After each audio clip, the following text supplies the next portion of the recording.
Thank you. Please be seated.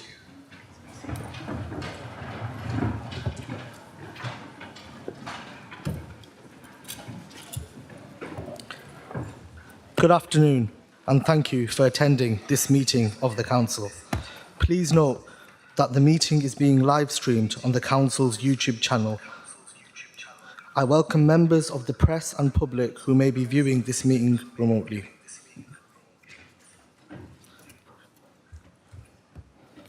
We now move into the formal business of the meeting.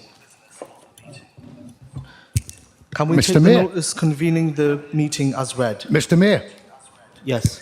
may I have a point of clarification, please, before this meeting starts? I've been involved in a series of emails with law and governance and with the city solicitor with regard to DBS checks. Now, I don't care how many DBS checks you do on me. You can do as many as you want, do one a day if you want. But the point of clarification I sought from law and governance and from the city solicitor is... Councillor, it's got nothing to do with the agenda at the moment, so we'll have to move on, okay? All I want is a clarification, Mr. Mayor, and I think I'm entitled to it. If you could write to Elaine afterwards, outside of this meeting. Democracy...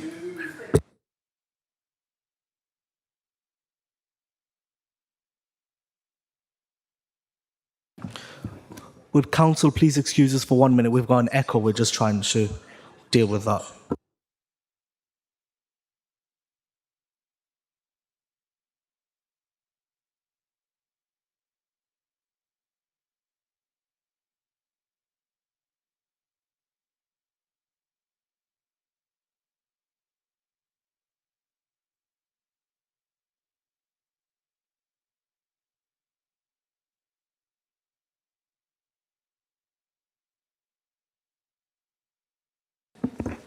Apologies for that, councillors. Can we take the notice convening the meeting as read? Okay. Do we have any apologies for absence? Late apology from Councillor Haswell. Mr. Mayor. Apologies, we're just going to see if we can sort this echo out first.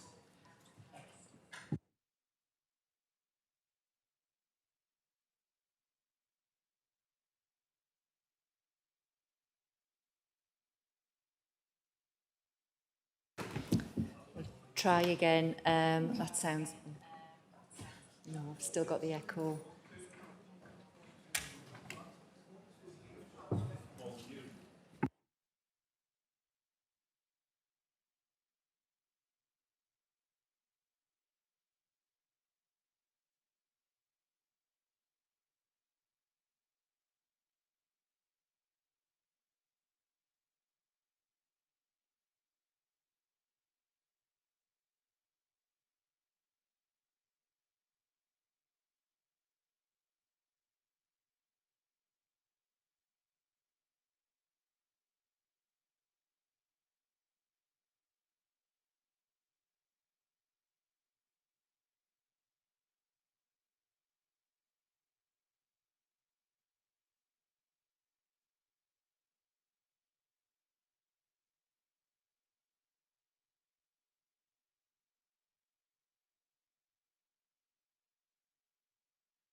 Mr Mayor, we'll give it another go. That's sounding a lot more promising.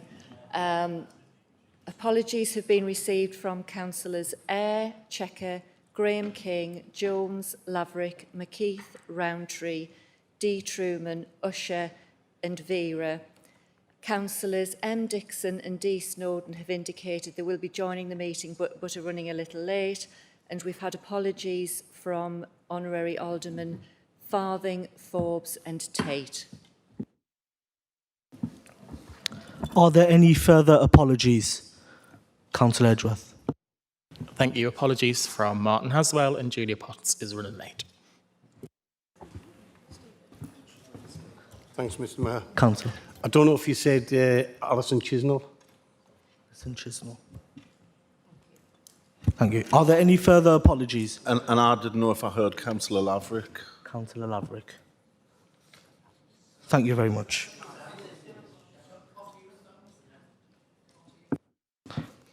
Can you hear me?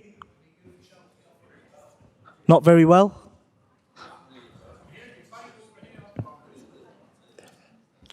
We'll continue for now, but if there's any further concerns, if you just let us know and we'll have a look into it. The next item is the minutes of the meeting of the council held on the 25th of June 2025. Can we agree the minutes?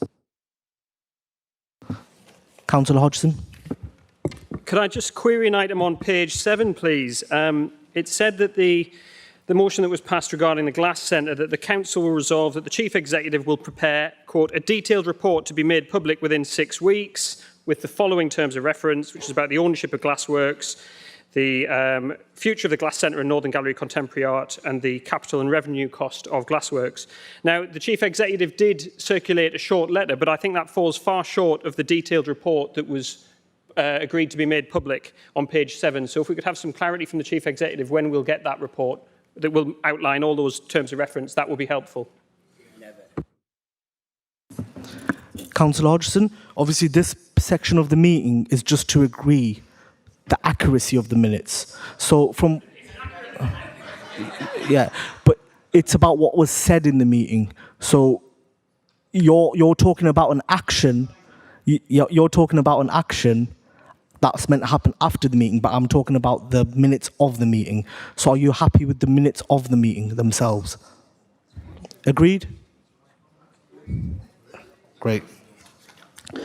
Do any members have any interest to declare that they haven't already entered on the declaration sheets in the lobby?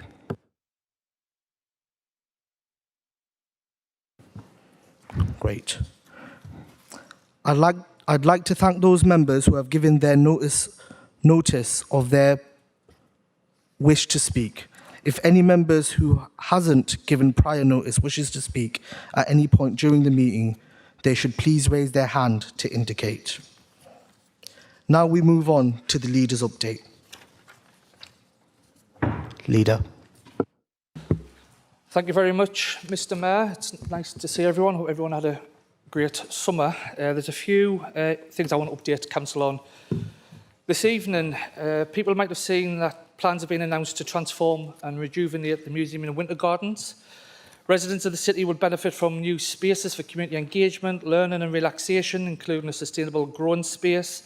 Upgrades to circulation, visitor facilities and building services will enhance accessibility, and repairs and energy efficiency improvements will support Sunderland's carbon neutrality goals, Mr Mayor. Mr Mayor, I'm really delighted to say that in the Q1 of this year, the Museum and Winter Garden visitors was up at 70,548, which was an increase on the previous quarter of 61,363 visits, which showing that people are really attracted and would like what's happening at the Winter Gardens. Mr Mayor, people were saying that the Rugby World Cup was hosted in the city. I'll have more to say on that in the questions, but I would just like to place on record my thanks and appreciation to all the council staff, the teams, the volunteers, everyone who participated to make that day, that weekend, truly remarkable. Mr Mayor, people might have seen Just Eat are relocating the customer service hub to the Maker office behind us, which is at the heart of Sunderland City Centre within the Riverside development and will be operational by the end of 2025 or early 2026. Mr Mayor, this move strengthens the long-term commitment to the city and brings several benefits, such as increasing footfall, which will support local businesses and align with the Sunderland's regeneration strategy. Phase 2 of the High Street West development, Mr Mayor, has been announced, targeting key plots between Queen Street and the Holiday Inn. Again, this is further proof of this Labour group and this Labour Council's commitment to drive forward the regeneration of Sunderland, not just the city centre, but right across the piece as well, Mr Mayor. Mr Mayor, in terms of the SEAL project, I would like to update Council on a few figures there. It continues to make a real difference in the city centre. Between June 2024 and May 2025, Mr Mayor, all antisocial behaviour in the city centre was down by 32%. A 22% drop in theft and handling were recorded, and a 23% decrease in vehicle crime, and a 30% fall in serious youth violence. That shows the partnership work between the City Council and Northumbria Police and our partners are having a real impact in making Sunderland City Centre a safer place to be. And that will be the model that will roll out across the city as the 6 other hubs across the city start in the weeks and months ahead, making a real difference, driving down antisocial behaviour in every part of our city.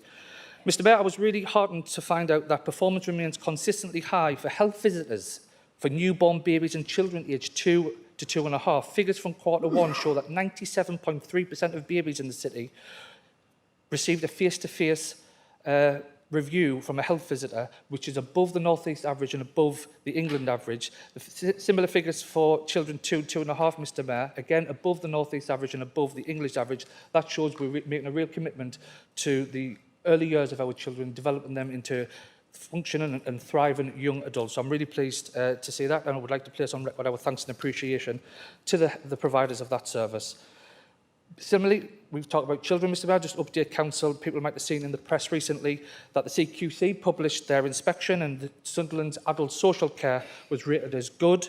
It's currently the joint 5th best adult social care service in the country. So again, I'd like to place on record our thanks and appreciation to all the hard work that our adult social care teams and Sunderland Care and Support do for the city. Mr Mayor, Sunderland's smart Yelp Sutu football wall and Sonna Arch are proven to be among the most played in the world. Thompson's Park's football wall responds to players with interactive lights and sounds, offering a range of engaging games that encourage movement, skill building and social connection. And Seaburn Park features a different kind of smart installation, the Yelp Sonna Arch, which uses music and motion sensors to spark inclusive games, encourage social interaction of all ages and ability. These play parks form part of Sunderland's broader smart city vision, but I've really been impressed with how these have been well used by the people, particularly the one in Thompson's Park and Seaburn. I'm often down at the seafront and seeing families queuing up to get in there. So we're absolutely over the moon to see them two fabulous facilities provided by this Labour Council being used so much by the people of Sunderland. Mr Mayor, in the West area, young people will be able to supported by the new benefit from a new ambitious 2-year youth project, which is launched a partnership of youth organisations through the Sunderland Altogether Consortium. The project will see free, safe and engaging spaces across Silksworth, St Chad's, Pally and St Anne's and Sandal wards. And this is being led and driven by Councillor Laverick and the West Area Committee. £166,000 worth of investment by the Labour councillors on the West Area Committee to drive this forward, and really shows that how Labour councillors work in their communities for the benefit of their residents. And I would like to pay a tribute to Councillor Laverick and the members of the West Area Committee for that excellent work. Mr Mayor, 11 customers have moved on and secured permanent accommodation from the Rough Sleeping Initiative scheme in recent months. This has taken customers who were rough sleeping in the city, providing them with support and help them gain permanent accommodation. And that shows a commitment from this council that we will support the most vulnerable in our society, get them off the streets as quickly as possible into safe, secure, permanent accommodation. And we will do that. If anyone is anywhere of anyone sleeping rough, please reach out to the council. Our housing option team are brilliant, and we will get everyone into temporary accommodation and support them into permanent accommodation at every single opportunity. Mr Mayor, work to transform the former Vark site of Riverside Sunderland into a vibrant neighbourhood is gathering pace. Igloo Regeneration is commencing work on 34 city centre homes, including 16 sustainable properties that will complement the apartment blocks currently being brought forward by Building Design Northern and the new community plan for the Farringdon Row. Again, this is driving forward our city centre regeneration, bringing new homes alongside the new businesses, and will really transform the way people live in our city centre, drive footfall, and hopefully will help attract future businesses. Mr Mayor, just a few other bits and bobs to share from Councillor Jones's portfolio. People might be saying we've secured £26,470.66. The 66 pence is really important, Mr Mayor. From Keep Britain Tidy to tackle chewing gum litter in the city, the funding will help reduce chewing gum litter across Sunderland, leading to cleaner streets, improved public spaces and more welcoming environment for residents, businesses and visitors. And I was delighted. I was one of the 50,000 visitors, record attendance at the Sunderland Food and Drink Festival over the summer. Again, more brilliant events that we're putting on in the city for the residents of the city. 5 Sunderland parks are among the best in the UK. Barnes, Hetton Lions, Country Park, Roker Park, Mowbray Park and Herrington Country Park secured their green flags, which is excellent news. And Roker Beach was named as one of the top 50 beaches in the UK and the best in Tyne and Wear by the Sunday Times. Judges praised its golden sands, its excellent water quality, lifeguard presence, disabled access and facilities, activities like paddleboarding and kayaking and local amenities, including fish and chip shops, brunch, dinner and an ice cream parlour. It sounds like the Roker River area is live and well, Mr Mayor, and I would encourage more visitors to there. The sheepfolds, 68,000 pints, 29,000 pies and 40,000 donuts have been served in the sheepfold stables, Mr Mayor. I have to say I've bought a few of them myself. Recommend the Pit Pony if anyone hasn't had a chance to try it. It is quite nice, but other pints and brands are available, Mr Mayor. But more importantly, the sheepfold stable has gone from strength to strength and has created 80 new jobs and enhanced Sunderland's cultural offer. And I'm absolutely delighted in the summer, thanks to the hard work of Councillor Johnson and the team, Roker Pier finally opened to the public after a period of closure following the storms that did so much damage. So it's one of Sunderland's most iconic coastal landmarks, and it's brilliant to see that it's open to the public again, Mr Mayor. And the last thing I just want to touch on, people will say Cabinet tomorrow, there's a report, we're accepting £490,000 of lottery funding to help connect communities across the city back to nature. The Council's bid to the Nature Towns and Cities programme is one of only 19, benefiting 40 towns and cities nationally to be awarded funding. The project will bring together organisations citywide to work in partnership to increase understanding of the benefits of the natural environment via volunteering opportunities, outdoor activities, training and nature-based social prescribing. Plans include a focus on linking community, green spaces, parks, transport routes and city coastline and riverbanks, connecting people and creating a sense of pride in the local environment. So I'm really delighted that we'd accept that funding, Mr Mayor, and really use it to the benefit of the city. The last thing I want to touch on, Mr Mayor, people have seen in the news today that the Mayor, our North East Mayor, Kim McGuinness, alongside the Prime Minister, have announced the AI North East Growth Zone, which is going to transform technology in the region up to 5,000 new jobs with £30 billion worth of investment into this region through the partnership of our Mayor and our Labour government really delivering for the North East, Mr Mayor. So that's a snapshot of things that's been happening since the last Council, Mr Mayor, and I look forward to answering the Opposition Leader's questions. Thank you.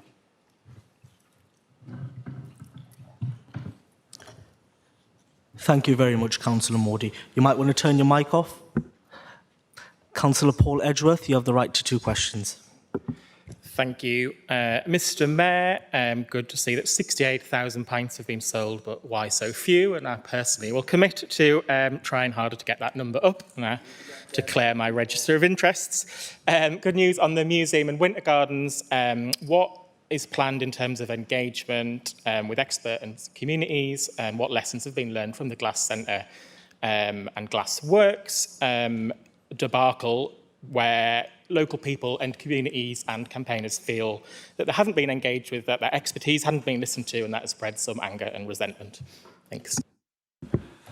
Mr Mayor, I don't accept the premise of Councillor Edgeworth's question. I think the Museum and Winter Gardens has been a whole host of different rounds of consultation at the Museum and Winter Gardens as well.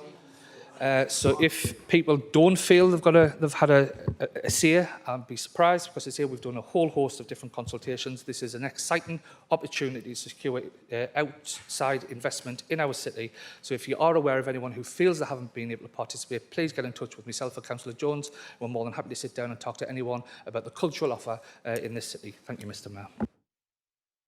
Thank you, Mr Mayor. One thing the leader didn't mention is the great work of Lindsay Leonard to axe the bonkers plans for bus lanes along the A183 and to finally reverse this council's 8-year opposition to replacing the Hastings Hill subway with a ground level pedestrian crossing. In case we don't get the questions later on, I just wanted to give credit where it's due and say thank you to Lindsay for working with residents to get this done. So would the leader agree that it's a great result for local people in Grindon and Hastings Hill? Thank you. Thank you, Mr Mayor. Mr Mayor, I'm absolutely delighted to give credit to Councillor Lindsay Leonard, but also this shows the outcome of this Labour Council listening to the residents of the city. We put a proposal on the table, we have had excellent feedback, and the Labour councillors right across the piece have been in. They haven't sent the press releases to the press, they haven't sat down, they've actually engaged on behalf of their residents, fighting the corner yourself, Mr Mayor. Councillor Tobin, Councillor Watson, Councillor Hunter, Councillor Dagg, they've all been in, they've all fought their corners for their ward. I'm absolutely delighted with the outcome. It shows that this Labour group listens to its residents, the Silksworth councillors as well, they've been heavily involved in this. We've gotten to the right decision, and it shows that this Labour group will always listen to the residents of the city and bring forward sensible proposals to enhance transport options in this city.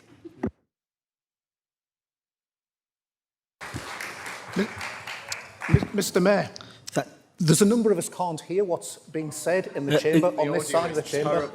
Councillor Hartnack, Councillor Hartnack, excuse me, your group leader has the right to 2 questions, so he can speak to that if you want him to. Can't hear on the audio on this side of the chamber. Are you saying you can't hear anything? Yeah. Can't hear on this side of the chamber.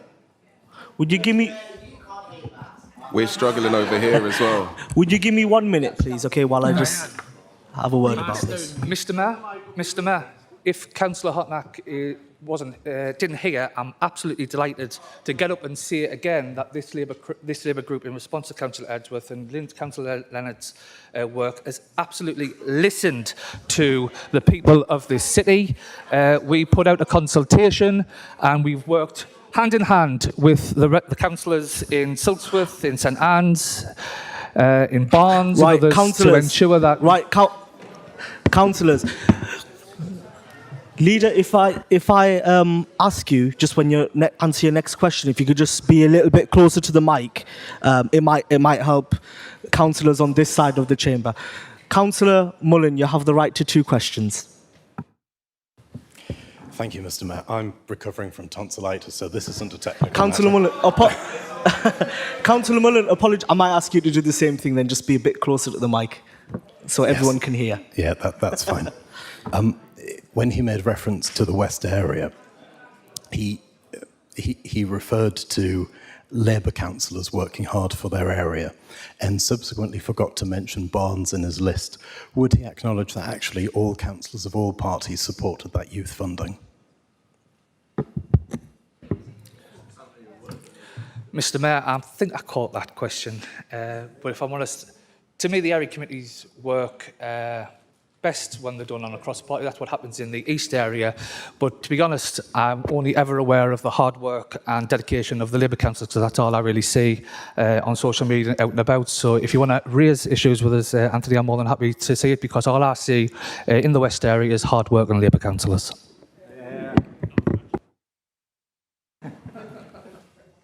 Thank you. I'll keep an eye out for them. He mentioned towards the end of his speech AI developments in the northeast. Is he worried that AI might make him jobless before Michael Dixon does in May?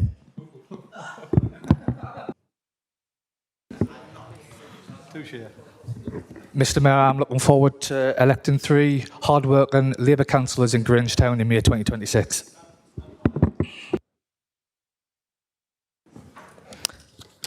Thank you very much. We will now deal with the notice of motion, which is titled Cleaner Streets. Councillor. Mayor Sunderland, may I raise a point of order under Rule 14.1F? So it's to move a motion. Can I be heard okay? To move a motion without notice. So I appreciate I'll need to propose and second it. I'd like to move that, referring back to the summons of this meeting on page 7, which refers to the Chief Executive preparing a detailed report to be made public within 6 weeks regarding the future of the glassworks and the glass centre, to ask the Chief Executive to circulate his detailed report as referred to in page 7 of the summons of this meeting. So move. I'll second that, Mr Mayor.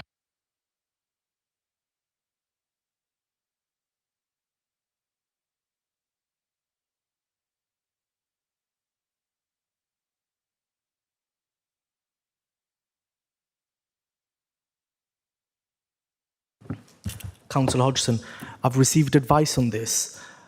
That motion would not be valid at this point in time.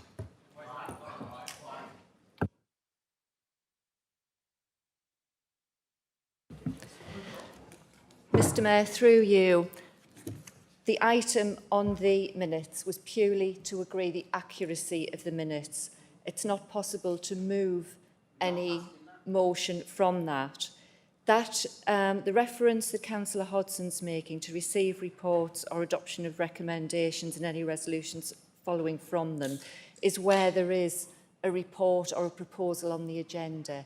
It's not to suggest something that is referred to in the minutes. So it isn't an appropriate motion. Forgive me, can I move a point of order, Mayor Sunderland?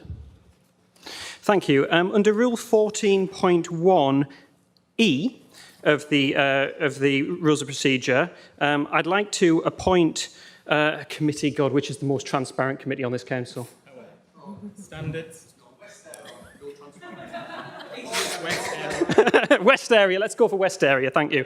I'd like to appoint West Area to look at an item arising from the summons for this meeting. So referring back to the summons of this meeting, Mayor Sunderland, that would be approving the minutes. And page 7, which refers to the Chief Executive preparing a detailed report to be made public within 6 weeks regarding the ownership of Glassworks, the future of the National Glass Centre and Northern Gallery of Contemporary Art, and the capital and revenue cost of the Glassworks project. I'd like that referred to the West Area Committee to follow up because it hasn't happened. Can I move that? Thank you. I'll second that, Mr Mayor. Was that you, Councillor Edgeworth? Right. Did you want to say something? Oh.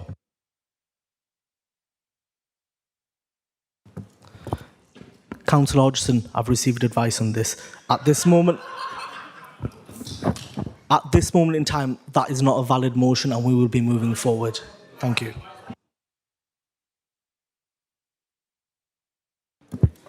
We will now deal with the notice of motion, which is titled... Point of order, Mayor Sunderland. Councillor Hodgson. Thank you, Mayor Sunderland. Under Rule 14.1D of the Rules of Procedure, I'd like to refer something to an appropriate body or individual. Who do we think? Yes. Can I ask that we refer to say it jointly, the leader of the council and Alderman Mark Greenfield, the item raised on 3 of the summons of this meeting, which reads that the Chief Executive will prepare a detailed report to be made public within 6 weeks that will fully explain the ownership structure of Glassworks, that will consider the future of the National Glass Centre and Northern Gallery of Contemporary Art, and outline the capital and revenue cost of Glassworks. Can I move that motion, please, Mayor Sunderland? I'll second that motion, Mr Mayor. Councillors, the point you're making is something you should take up outside of the meeting, right? At this moment in time, there's a lot of things to go through here. We're very constrained for time. We're very far behind. So I'd like to move forward. So we will be moving forward with this. That's my final decision. Point of order, Mayor Sunderland. Mayor Sunderland, under Rule 14.1M of the Council's Rules of Procedure, I'd like to move to suspend the particular Council rule relating to the minutes. So 19.1.2, which says that the only parts of the minute can be discussed is their accuracy. I would actually like to follow up an action from the minutes that is referred to on page 7, which relates to the Chief Executive circulating his detailed report about Glassworks and the Glass Centre. And I'd like the opportunity to have that question answered in this meeting publicly today. I'd like to move that motion. I'll second that motion, Mr Mayor.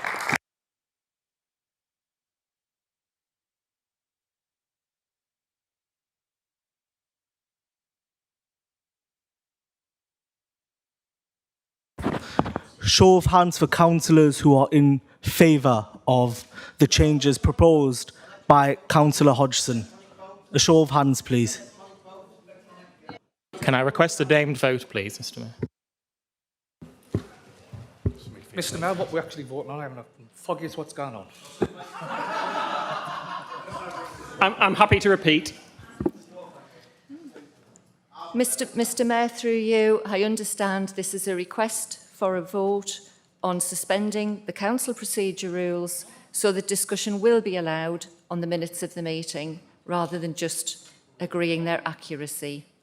So if we could have an electronic vote, please, if the division bell could be rung, please, and if there could be a vote on the question of whether to suspend the relevant council procedure rule.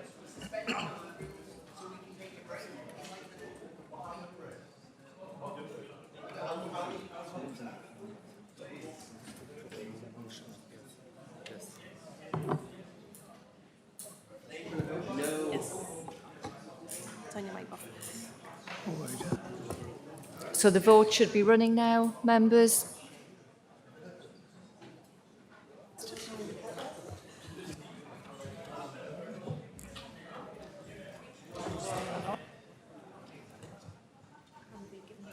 And if we could close the vote, please. Mr. Mayor, I didn't get the opportunity to vote in that discussion. Okay, thank you for highlighting that. Will you just give us a minute there?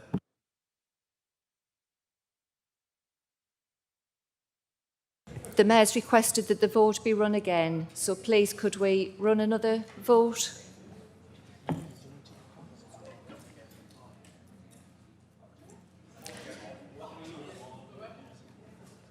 So if members could vote now, please. I think he's saying he's not getting the vote. Should I ask him to have that vote? Are there any other members who the voting's not working for? Right. Councillor Warren. Anyone else? Councillor Warren, do you want to remove your card and put it back in and see if that makes a difference?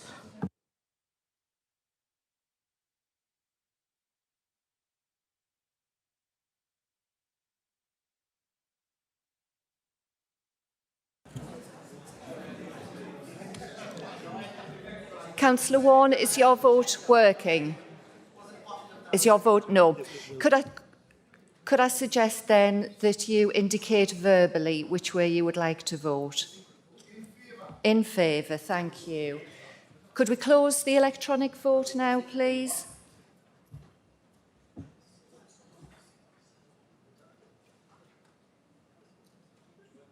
So there are 40 votes against the motion, 14 in favour, 1 abstention. So the motion is defeated. 15 in favour, I think. 15, we take your point, Councillor Edgeworth. Right, can we now move on? We now have to deal with the notice of motion, which is titled Cleaner Streets for Sunderland. I call upon Councillor Hodgson to read and move the motion. Hello again. Yes, thank you, Mayor of Sunderland. I would like to move the following motion from March 2025. It reads, Council notes that the issue of clean streets is consistently one of the top issues raised with councillors and through the Council's own resident survey. Council is concerned about increasing levels of litter, dog fouling and fly tipping on our streets, in parks and across open spaces. Council believes that residents do not feel like the issue is being taken seriously by this council and lack of faith in the willingness and ability of the council to keep streets clean and respond to reports of litter. Council praises the hard work of staff working in street cleaning and environmental enforcement, but believes that both staff and residents are being let down by political choices not to prioritise this service area. Council therefore asks the Cabinet to 1. Review service levels and staffing resources for street cleaning and litter picking. 2. Make sure reports of litter are properly and promptly actioned and residents reporting litter do not feel ignored or fobbed off by the response they receive. And 3. Come up with an action plan to restore trust in the Council's commitment to dealing with litter, dog mess and fly tipping. I move the motion. Thank you, Mayor Sunderland. Thank you very much. Councillor Crosby, do you second the motion?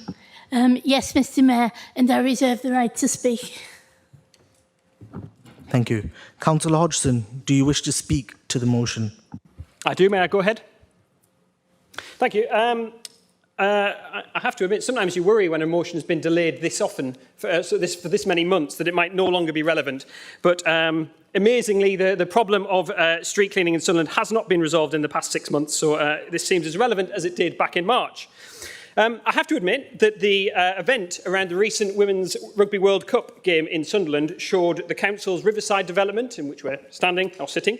It showed that project in its best light, and regardless of what I may think of its high-risk private finance funding model, this area and Keele Square is looking good. It had a great atmosphere too at the recent Pride celebrations. However, this positive image of Sunderland that the council is very keen to project, that everything is sparkly, clean, new, is not one shared by all of our residents, particularly as you go a little bit out of the city centre.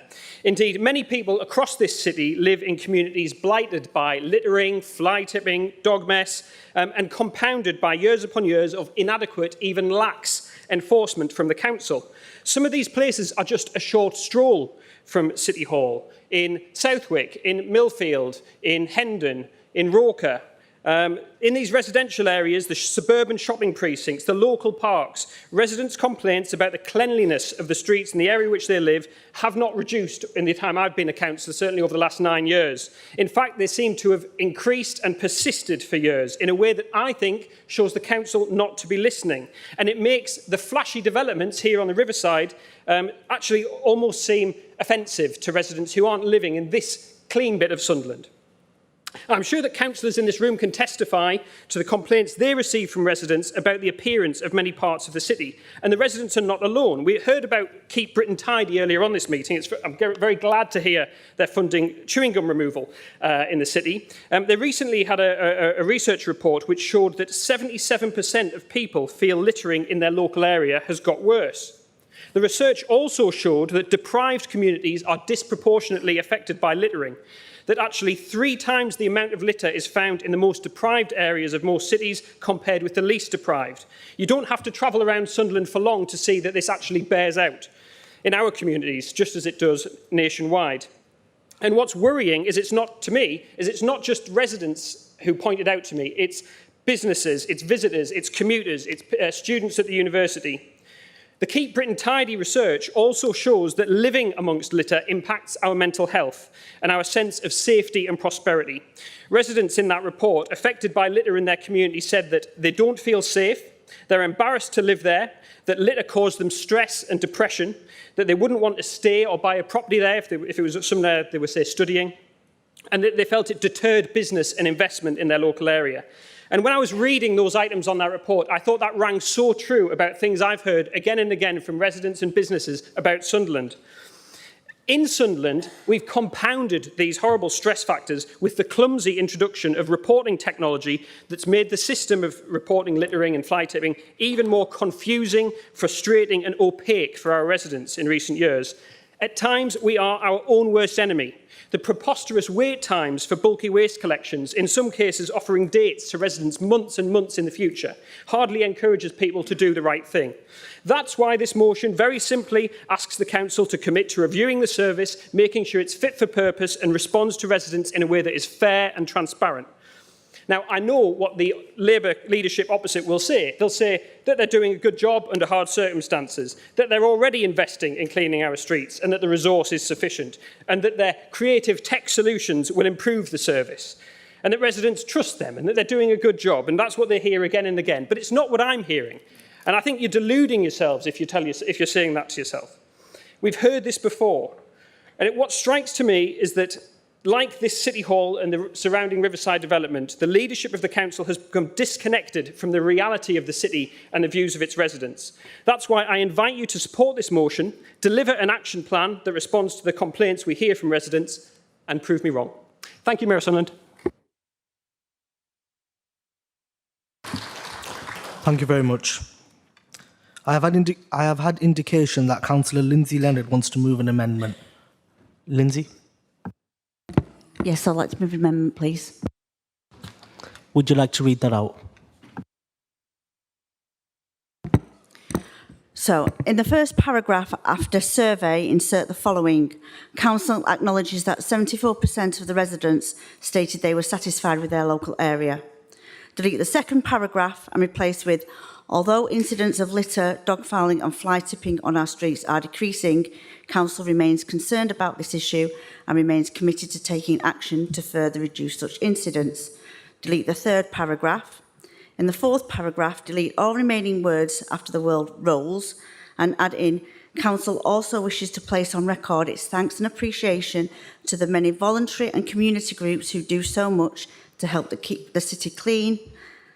Council therefore asks the Cabinet to review service levels and staffing resources for street cleaning and litter picking, make sure reports of litter are properly and promptly actioned and residents reporting litter do not feel ignored or fobbed off by the response that they receive. Delete the third bullet point. Therefore, the amended motion reads, Council notes that the issue of clean streets is consistently one of the top issues raised with councillors, and through the council-owned residents survey, Council acknowledges that 74% of residents stated they were satisfied with their local area. Although incidents of litter, dogfouling and fly tipping on our streets are decreasing, Council remains concerned about this issue and remains committed to taking action to further reduce such incidents. Council praises the hard work of staff working in street cleaning and environmental roles. Council also wishes to place on record its thanks and appreciation to the many voluntary and community groups who do so much to help to keep the city clean. Council therefore asks the Cabinet to review service levels and staffing resource for street cleaning and litter picking, make sure reports of litter are properly and promptly actioned, and residents reporting litter do not feel ignored or fobbed off by the response they receive. Thank you. Thank you very much. Councillor Stephen Elms, I understand you want to second the amendment? Yes, I'll second the amendment. And I reserve the right to speak, sorry. Right, okay. I was waiting for that. Councillor Lindsay Leonard, do you wish to speak on the amendment? Briefly, thank you. Please go ahead. Right, I won't say too much because I can't find my glasses, to be honest. But it's obvious from the questions to the council that we have tonight that clean streets is a priority for our residents. I do, although, as it's already mentioned in the motion, that 74% of our residents are satisfied with the local area, and it's a testament to the council staff working with environmental services. And again, I'd like to pay tribute to all the community groups and volunteer sector that contribute to keep the city clean. Chair, point of clarification, please. What does that 74% figure actually figure? What's the number rather than 74%? 74% of what? Apologies. Councillor, point of clarification is not used just to ask a question mid-speaking. So Apologies, Chair. I just think that the residents would like to know the actual number rather than the 74%. You've raised your point now, so we'll let the councillor finish speaking. But in future, just going forward, points of personal clarification are not to be used in that manner where you're just asking a question. Thank you. Councillor Lindsay Leonard.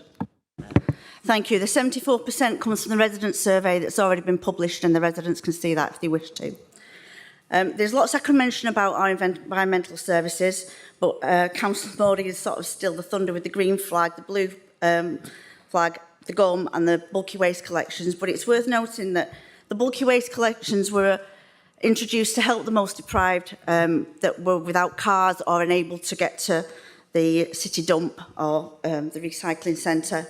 But that actually doesn't correlate with the uptake of the bulky waste. And there are, issues with the bulky waste in terms of people having one a week. So in light of that, I will be happy to review the service and see what we can do for you. Thank you very much. Councillor Stephen Elms, do you want to speak now or you wanted to speak now? Right, okay. Please go ahead. Thank you, Mr. Mayor. Sunderland isn't a city that people like to write off. It's a city that people want to celebrate. And yet, once again, we're asked tonight to debate a motion that talks our city down. I disagree. Every day I see the hard work, the pride and the determination that tell a very different story. Now, the original motion talks down the hard work of this council and all the staff that work tirelessly to keep our city clean. They say that there is an increase in litter, dogfouling and fly tipping, but that's not the Sunderland I see. I know that we have these issues, but they're not increasing. and it's not what residents are telling us either. Yes, challenges remain. We've got litter, we have dog fouling and fly tipping. No one denies it. But the facts are clear. Incidents are going down, not up, and progress is happening. And I've seen it with my own eyes. In Hendon, the new antisocial behaviour hub is open. Police boots are back on the ground deterring fly tippers. And it's on its very first day of action, graffiti was scrubbed, litter was cleared, and dog mess was removed. And in the last year, the East Rangers have carried out 781 litter picks and collected over 4,600 bags of waste. That's not theory, that's real action and real results. And the pride is there too. Just weeks ago, I posted a photo of our city from above, taken the day that we hosted the Rugby World Cup, and it received over 850 positive reactions and over 500 people left comments. And the overwhelming message was pride. Pride in our city, pride in our people, and even the Mags are proud of Sunderland, so proud that they had to borrow a bit of our city just to make their medal look better. Look, we should be thanking our staff for their graft and also acknowledging the work of our voluntary sector and community groups who give their time and energy to keep this city clean. There are heroes in high vis and they deserve our praise, not our criticism. And colleagues, I'll end with this. Anyone can complain, but real leadership is about cleaning up, standing tall and lifting our city higher. Thank you, Mr. Mayor. Thank you very much, Councillor Holmes. We have received prior notice from Councillor Edgeworth that he wants to speak. Does any other councillor wish to speak on the amendment? Mr Mayor, if I could just clarify through you, Councillor Edgeworth had indicated he wished to speak on the main motion. Do you wish to speak on the amendment as well? I'll speak on the amendment, thank you. So that's Councillor Edgeworth, Councillor Gibson, Councillor Tye, Councillor Mullen, Councillor Butler, Councillor Stewart, Councillor Williams, Councillor Dagg. So, Mr Mayor, the speakers are Councillors Edgeworth, Gibson, Tye, Mullen, Butler, Stewart, Williams and Dagg. Could I check whether Councillor Crosby wishes to speak on the amendment? As she'd reserved the right to speak? On the main motion, please. On the main motion, thank you. And Councillor Hodson has the right of reply on the amendment. Councillor Edgeworth. Thank you, Mr Mayor. I thought Lindsay Leonard's contributions and amendment struck the right tone and had a bit of self-awareness to them. I think, sadly, Stephen Elms's didn't. This motion specifically criticises the Labour Party, not staff at this council, and I think he's deluded if he thinks people are satisfied with this issue in the city. This Lib Dem motion is urging Labour bosses to get the basics right, which is what people are crying out for. And the experiences of people in Grindon, Hastings Hill, North Farm, Springwell and Thorney Close is that the level of service has declined in recent months. Levels of litter and dog mess seem to have rocketed and are covering our streets and green spaces. The level of broken glass litter in the streets is higher than ever, and the Labour leadership of this council need to be held accountable for it and need to get a grip. There's clearly some issues happening when it comes to reporting. Where they used to be responded to quickly, this is not now always the case. And there's a notable trend for nothing to happen and for people to be told that they'll just be picked up as part of your regular rota, which either never seems to happen or is several weeks later. In some places, at the top end of Thorney Close, around Tilsley Square, Tadcaster Road, Totnes Close, lanes behind Toronto Road, shops, paths and roads around Gilbert Square and Greenwood Square and Grindon, just to name a few, residents are tearing their hair out because no matter how many times we report issues, the promised cleansing never takes place as part of the scheduled rotas, and we have to follow up manually every single time. Residents consistently tell me they rarely, if ever, see a litter picker or street sweeper anymore, and this is eroding trust in the council and makes people resentful, paying yet more and more council tax each and every year when they feel like they aren't getting even a decent basic service. The Clean and Green Rangers, funded by area committees, as Stephen Elms mentioned, do a great job, but a real barrier to people joining their efforts is the feeling that we're being asked to pay more and more council tax each year, and that the council should be providing a decent basic service to keep the streets clean, not relying on volunteers to do the basics. Even the former local government minister, Jim McMahon, agrees, saying in a statement on local government finance that it is not fair that people too often see council tax bills hiked while neighbourhood services which make areas clean, safe and decent have felt the brunt of reductions. Labour bosses and the Keir Starmer Yes Man leader need to take responsibility and start to restore trust by really focusing on getting these basic street cleaning and litter picking services right, boosting staff resource and making sure reports and concerns raised by councillors and residents get a decent response to stop people feeling like they're getting fobbed off. Many residents are feeling that this Labour Council couldn't give a toss about keeping our communities clean, and this must change, which is why I urge everyone to reject the amendment and support the original motion. Thank you. Councillor Gibson. Thank you, Mr Mayor. According to statistics which are obtained from the Sunderland Echo, Sunderland is the second worst council for dog fouling complaints. 5,056 complaints lodged between the 1st of January 2020 and the 31st of December 24, behind Chorley Council, which is the worst on over 6,000. Compared with other North Eastern authorities, Gateshead, 1,589 complaints about dog fouling. South Tyneside, 999. Newcastle, 689. Yet Sunderland employs 15 officers to deal with dog fouling, higher than all but 3 of the 84 councils that responded. One could argue that population size is a factor, as many areas have smaller populations than Sunderland and therefore would have smaller fouling rates. However, Newcastle has a larger population, 9.4% higher than Sunderland's, but only 689 dog fouling complaints. Sunderland exceeds Newcastle over 7 times the complaints. The same applies to a lesser extent with Gateshead and with South Tyneside. South Tyneside is roughly 50% of our population, but only 13.62% of the number of complaints. So taking population in size into account isn't a get-out-of-jail card. It's even worse. Let's look at it from a different perspective. 15 officers and 28 fines over a 5-year period works out at roughly 0.4 fines per officer per annum, an impossible figure. So some officers won't have issued a single fine. Now, I'm not in favour of blanket fines across the board. We can give people a first chance, maybe a second. But really, in the last analysis, I think the good old principle, the polluter should pay, should apply in this case as well. So I would like the motion to remain as it was originally drafted. Thank you, Mr Mayor. Thank you very much, Councillor Gibson. Councillor Phil-Tighe. Yeah, thanks very much. I'm speaking in support of the amendment. And I think the first thing I need to clarify there is you've just had one Liberal Democrat saying we're not issuing enough fines and the other Liberal Democrat saying you shouldn't issue fines. So I think you need to be a little bit consistent and not just saying things for the sake of saying them to the public.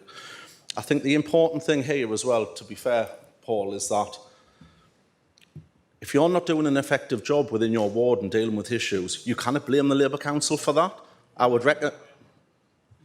I would just advise your residents in your ward to vote for Labour councillors, because I'll tell you what... Councillor Stephen O'Brien, if you'd just let him speak, because, you know, I'm trying to let every councillor speak. Councillor Phil-Tighe. Thanks very much. So what we do in Silksworth, for example, is we take to the streets, we're involved, we work with our residents, we work with, and colleagues did before us when it was in a different area, Tunstall Hills Protection Group, for an example. We go up there, we help clean the rubbish, we remove rubbish that's being left, and we also have our ranger in Silksworth, again, funded by this Labour Council via the West Area Committee, which is a very quick response. If we want something done immediately, we give them a ring, it gets removed instantly. If you're not doing that, you can't blame us for that. The resources and the funding's being put aside to manage and do that. But if you're not being effective, then that is your problem, and the residents are right to be calling into question your inability to carry out those rules. I think a really key point as well is that we look at the number of fly tipping issues and how quick we are to respond to fly tipping issues. And when you've got no charges for bulky waste, like what we have in Sunderland, then you cannot say for 1 minute that this Labour Council isn't taking it seriously when we don't charge residents to take away bulky waste. That is a direct result of us reducing fly tipping issues by having an initiative like that.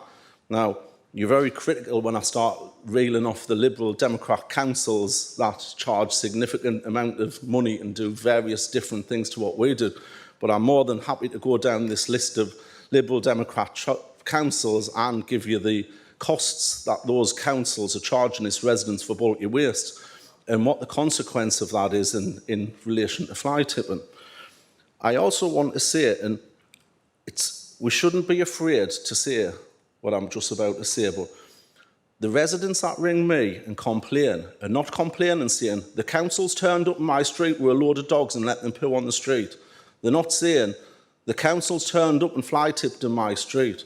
They're not saying to me, the council's turned up with staff and they've left litter in my street. What they're complaining to me about is people are going to McDonald's, they're driving through, for example, the Hope Road, and they think it's acceptable to throw that rubbish out of that car window, and the responsibility to clean that up then falls on the council. Now, the problem we have, for example, on the Hope Road, we have to have a scheduled road closure, we have to cause significant disruption to members of the public in this city, and then we have to clean that. So it's fair to say that residents that are doing this, you should have referred to that as well, and you shouldn't be blaming, just to score political points, the council when residents have a responsibility as well. You've just got to look at social media and you'll see how often residents are questioning other residents and putting photos on of people allowing the dogs to foul on the footpath. Now, Paul, you raised a very good point, and I'm over the moon you did that, about how many dog fouling issues have been reported in Sunderland, because that tells you that the residents of this city have faith in this Labour Council to tackle the issues, because they've got confidence to tell us. You're looking at it in a very different way to me, because if the reports were down, that would tell you that the residents didn't have confidence that we'd do something about it. Really?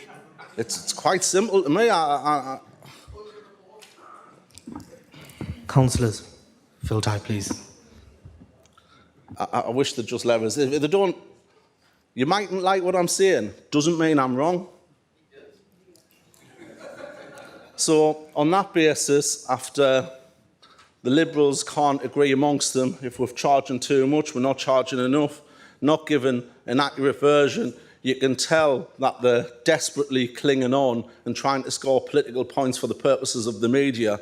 But I'm proud to stand up what I do in my community. I'm proud to work along with my voluntary sector partners, and I'm proud to work along the ranger in my ward. And I think if you want to improve, all I can say to your residents is vote Labour, because we'll come and do it.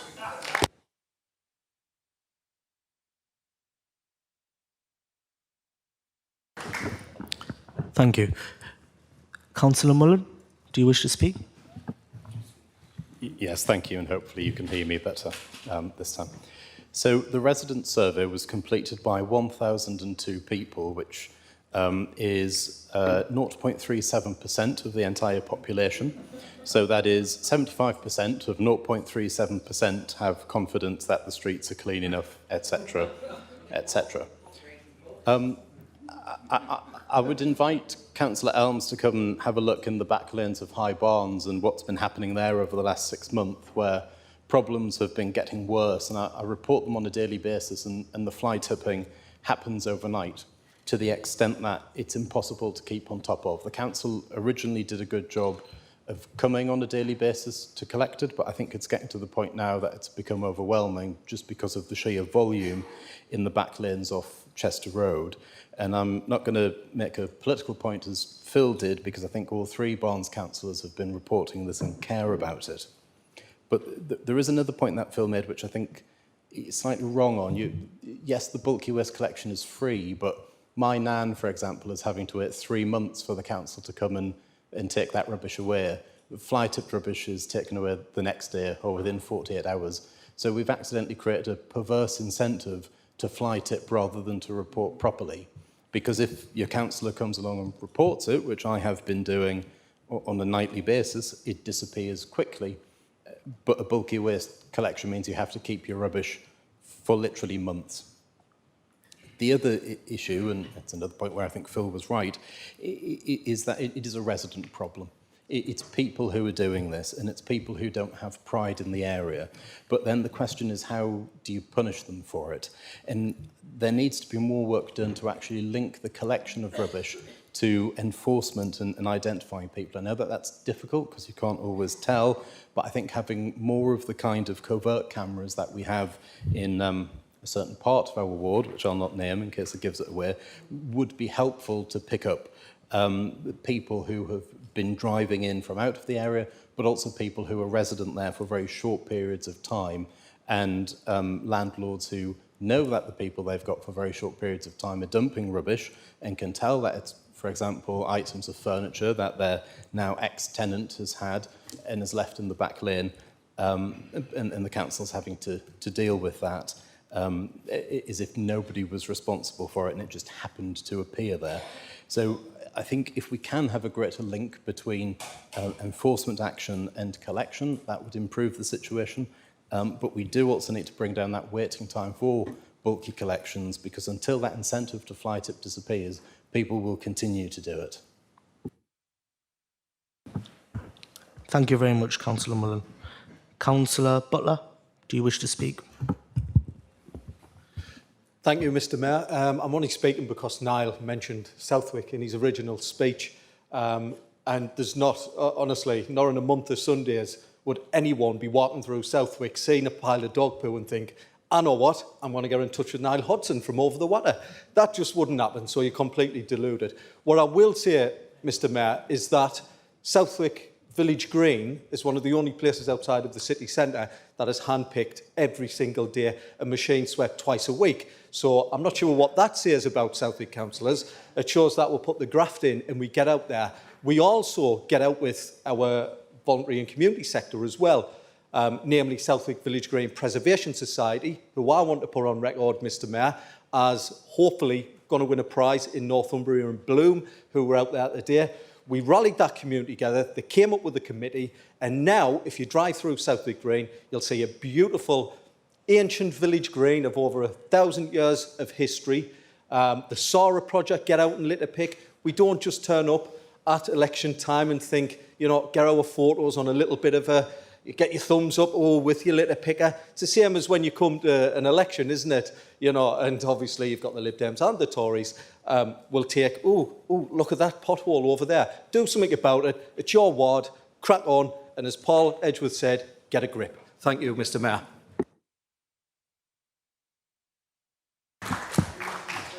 Thank you very much. Councillor Stewart. Thank you, Mr Mayor. Just to make a few comments with regards to the amendment. I'd like to start by welcoming the additional amendment there with regards to referencing the great work that voluntary and community groups do throughout the city. And I'd like to make particular regard to two groups within my ward, Red Hill, in relation to the Friends of Bunny Hill and also the community group that work with in Downhill with regards to Downhill Pond and the garden there, and their ongoing work over a number of years to keep green spaces in the Northern Fringe clean and tidy with regards to litter. But for those of us who do attend litter picks with voluntary groups, and I hope all of us do, but you'll be well aware that litter has changed over the years. In recent years, there's been less bulky waste, and my colleague has pointed out the reason why. It's because this council has introduced free bulky waste removal. And what we're seeing more now is small level litter, cans of beer, bottles, as I mentioned, broken glass. But a lot of it is low level. And what we're finding now is that increasingly that is done by, sadly, residents nearby, local residents. And I think the point has been made that perhaps we need to remind the residents of this city that if they want a clean city, they need to do something themselves, and yes, they need to report it. But how many of us in here has actually challenged somebody who lives nearby them with regards to dog fouling? I suspect very few of us. And I think the argument here is that as far as that's concerned with regards to litter and dog fouling, is that I think the council does a fantastic job. I think most of us here, again, if we're honest, when we put a report in, it's cleared within 24 hours and often within a few hours. And I think we need to commend the staff within this council for the real good work that they do. But ultimately, Mr. Mayor, you know, a lot of this litter is often just within 2 or 3 yards of a bin. And you'll go to the bin and the bin is empty. So we're doing our job, we're putting the bins there, but often it's the public that are not actually putting that rubbish in the bin. And it's not kids, it's adults, often adults. So in conclusion, Mr. Mayor, I think this motion is correct in relation to the amendments that's been made.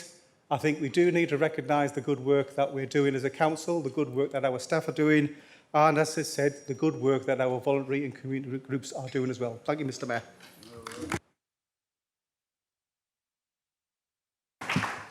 Thank you so much.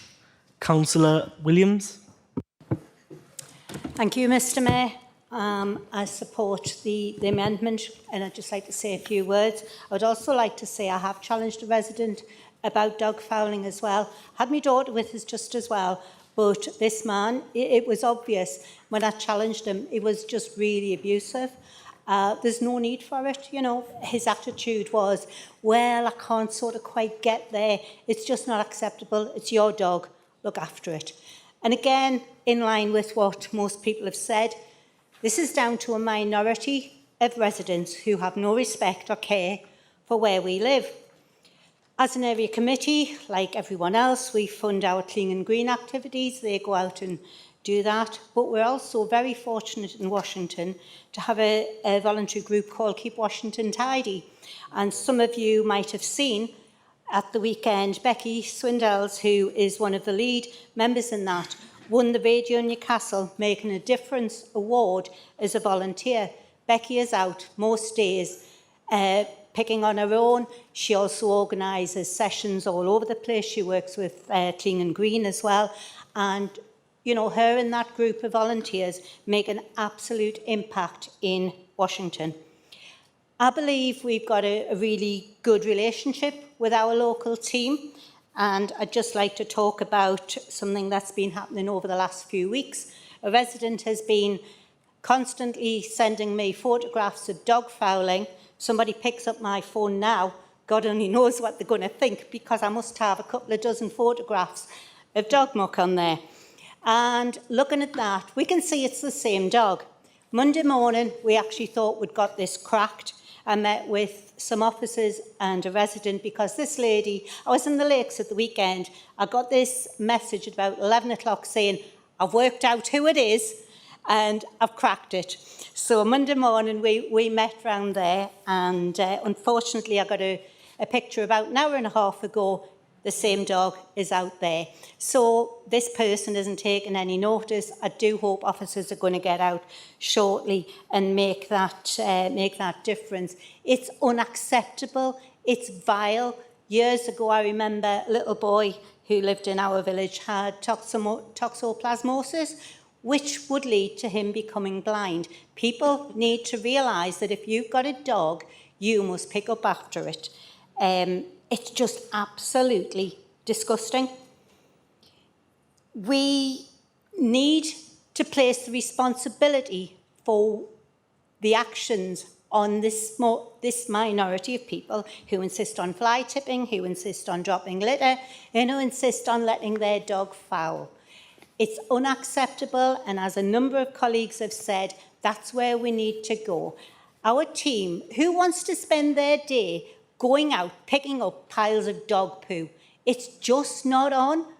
For goodness sake, people. And then those who put it in a bag and hang it on a tree or stick it under a bush are equally as guilty. We need to get this across to people. It's unacceptable.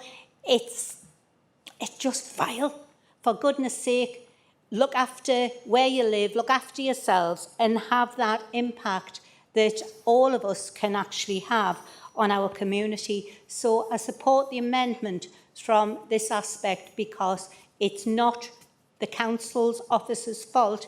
This lies in the remit of that minority of people who don't care about where we live, and that needs to change. Thank you.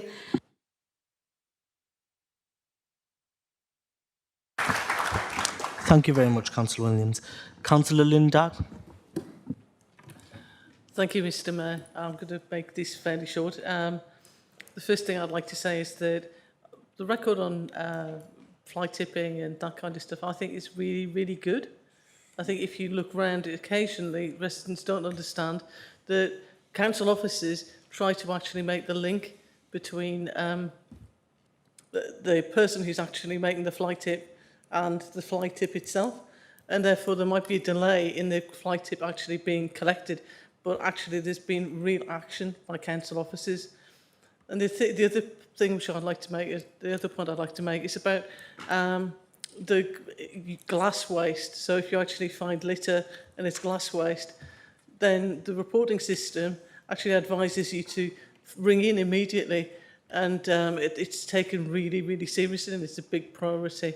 And I'd like to thank council officers, both at the Rugby World Cup and generally, about all of the work that's actually done by employees of this council to keep the city clean, to keep the city working. I think the Clean and Green team in the West area is doing a superb job. We actually sort of have photographs actually sent to us about the work that they're doing. Recently it was work that they did near the Rowing Club in South Hilton. They make a real difference. And I just want to thank all of them and the community opportunities for actually making life for residents so much better. Thank you.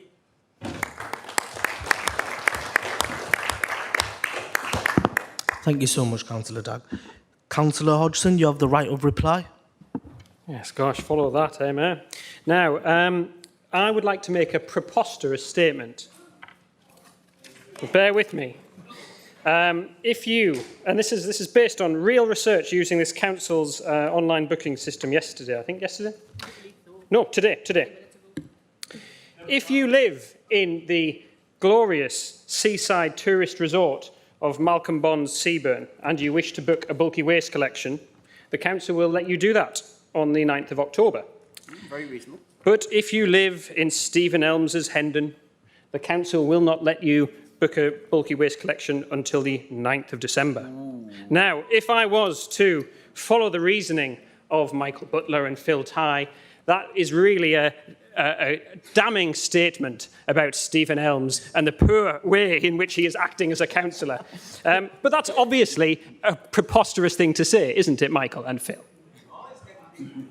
No, sorry, Stephen. They agree. They don't think it's preposterous. Councillor Hodgson, you need to up your game. If you could now, address me and not other councillors. Forgive me, I was enjoying myself. But obviously that was a ridiculous thing to say. It wasn't it, Mayor Sunderland? Because and I wanted to pick up on what Phil Tighe was responding. You know, this idea that only Labour councillors are working hard for their community, are joining in community litter picks, are funding rangers in their area.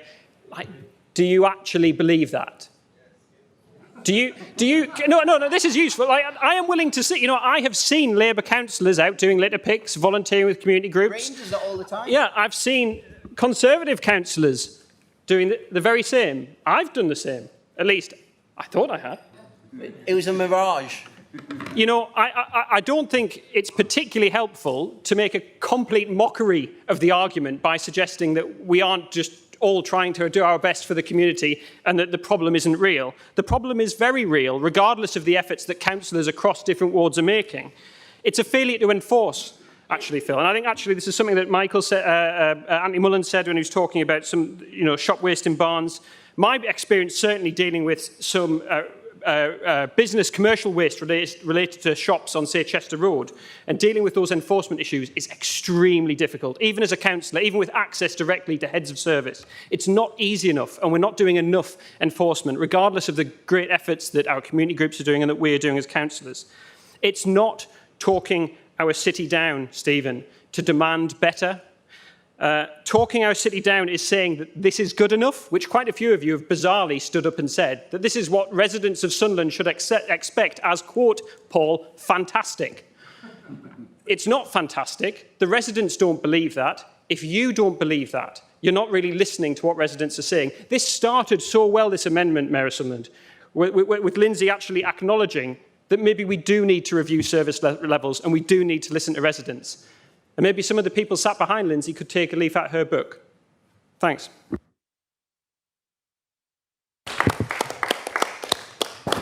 Mr Mayor, could I ask to give a personal explanation to a comment that's been made, please? I'll be very brief. Point of personal clarification, you mean, Councillor? Yeah. Please go ahead. Both, actually. It's more an... I take great offence to what Michael Butler's just said about myself and other councillors. Councillor Hodgson has mentioned it just now. I try my best around the streets of St Michael's Ward and have done with my current colleagues, with past colleagues such as Alderman Ward, to work very, very closely with council officers, and it has absolutely nothing to do when the time of the year applies. I'll do it in September. Point of personal clarification, Mr Mayor. I'll do it in April. Councillor Butler? Councillor Butler? Well, I hadn't finished, really. Can I not just finish? Okay, that's my fault. Yeah, we'll allow Councillor Dixon to finish and then I'll let Councillor Butler come in. I'm just going to conclude by saying it has absolutely nothing to do with coming along at election time and getting photographs and literature and all of that. It's working hard as a councillor throughout the year, whether you're Labour, Liberal or Conservative. Thank you.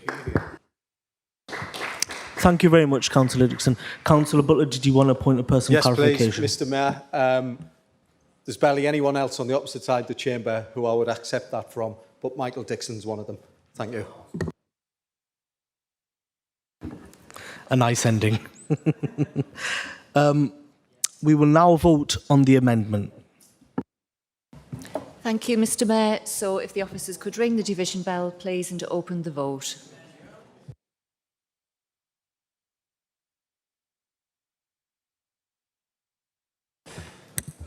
It's not letting us vote. It's blank. I just immediately want to vote, Michael. Press the left-hand side, Fiona. Press the left-hand side of the bar. There you go. It should be working now, members. You should be able to vote. Are there any councillors who are not getting the option to vote? Please raise your hands. Councillor Jimmy Warren, are you saying the same thing? Are you able to vote?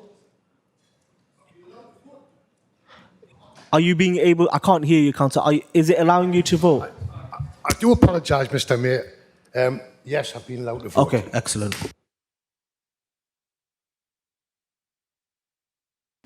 So the vote will be closing now, members.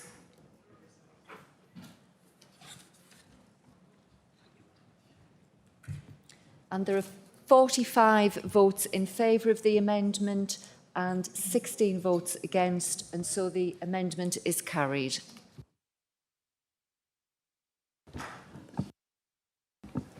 Thank you very much.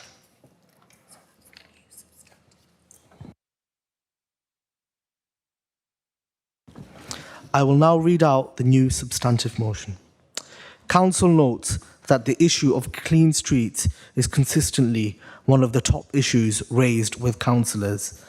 And through the council's own residents' survey, council acknowledges that 74% of residents stated they were satisfied with their local area. Although incidents of litter, dog fouling and fly tipping on our streets are decreasing, council remains concerned about this issue and remains committed to taking action to further reduce such incidents. Council praises the hard work of staff working in street cleaning and environmental enforcement roles. Council also wishes to place on record its thanks and appreciation to the many voluntary and community groups who do so much to help keep the city clean. Council therefore asks the Cabinet to review service levels and staffing resource for street cleaning and litter picking, and to make sure reports of litter are properly and promptly actioned, and residents reporting litter do not feel ignored or fobbed off by the response that they receive. I have had indication and I understand that Councillor Mullen, you wish to move an amendment. Is that correct? Councillor Mullen. Thank you, Mr. Mayor. Can I have it on the screen because I haven't got it? Thank you. To add the following bullet point to the end of the motion, Council deeply regrets that no action was taken in respect of the 2021 Reclaim the Lanes motion and apologises to members of the public who were told that they would be consulted by the then leader of the council, who said, at the end of the day, it can't do us any harm to talk and listen to our residents. Councillor Lyle Reid, do you wish to second the amendment? Yes, Mr. Mayor, I'd like to speak immediately after Councillor Mullen. Thank you. Councillor Mullen, do you wish to speak to the amendment? I do, but only just briefly. I was quite shocked when the Cabinet member said that there had been no action taken whatsoever on this motion and that officers had no idea about it.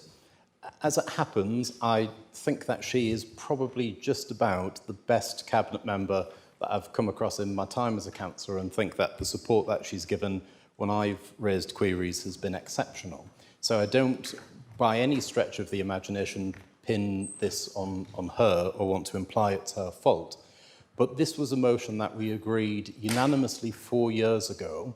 It had 4 distinctive points in it, which began with individual consultations, reports to area committees, funding into back lanes following pilot areas, and then helping residents to actually take control of the lanes behind their houses so that they were places that they could be proud of.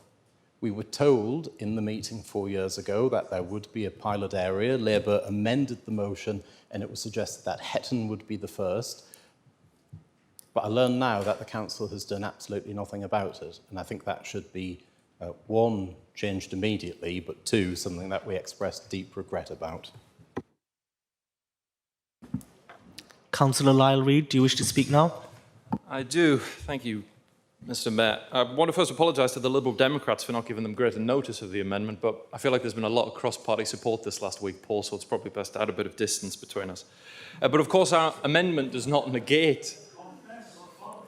Labour Group, please. But our amendment, of course, does not negate the spirit of both the motion and the amendment, which is that we all want to see more to be done to tackle litter and fly tipping and graffiti, and at the risk of making this be a real praise for Councillor Leonard, I did appreciate the work that she's done with the Bubblegum Task Force, which probably sounds a bit more like a K-pop band than a policy, but there we go. But no, I will give her credit for that. I'll give her credit for adopting a Conservative policy that we had in 2022. And the only reason I mention this is because the idea was suggested to us by Kevin Leonard, who stood for RIPE. So I don't know what it is about Leonards and getting to grips with chewing gum and bubble gum, but the Leonard to Leonard telepathy. The Leonard to Leonard telepathy has worked through there. But to get to a serious point, this chamber is totally useless. This chamber has been obliterated beyond any point of democratic usefulness. We ask questions, we pass motions, nothing ever gets done. This motion was passed 4 years ago, over 4 years ago, and I remember because it was my very first meeting, and nothing has been done. No action has been taken about it. The Reclaim the Lanes motion, you know, when we ask council officers about some of these motions, about what's been done, they look at it, they look at you as if you've asked them which child we're going to sacrifice to the gods. They've got no idea what we're referring to. And the main point I think that we need to take away from this amendment is it because they're not being told that they have to action the mandates and motions passed by this council? At which point, what is the point of us sitting here and passing this? Because this is 3 hours of my life I really don't think I'm ever going to get back. So the amendment and motion is, of course, referring to fly tipping and rubbish, but there are several cases where motions passed have had no action whatsoever. Councillor McDonough in 2019 passed a motion calling for messages of hope to be installed on bridges across the city. That hasn't been fully implemented. Of course, there's the ban that never was on glyphosate. There's the WASPy Women motion that as soon as Labour got into power was not worth the paper it was written on. There's so many different motions that haven't been acted upon in this council. So what is the point of us sitting here, spending all this time, slagging each other off, when this is not the theatre of democracy, it's a pantomime and it's a joke. So when opposition motions usually include, and this is Liberal Democrat and Conservative, a time frame, say this motion will be implemented within 6 months, or the council will need to report back within 3 months. Councillor Hodgson obviously made a great song and dance of the previous Glass Centre motion that did not get a full response. So when we include these time frame commitments, they are almost always certainly taken out by Labour councillors. Why is that? Well, they take them out for the same reason that we include them, because it adds a level of accountability and scrutiny that they don't want. Every time from this moment forward, a time frame is taken out of a motion that would commit this council to actually acting, we can think back to the Reclaim the Lanes motion, and we know that there's a simple reason for it, which is that Labour, through their incompetence, has baked into this council inadequacy, and councils in this chamber have no power whatsoever. Thank you.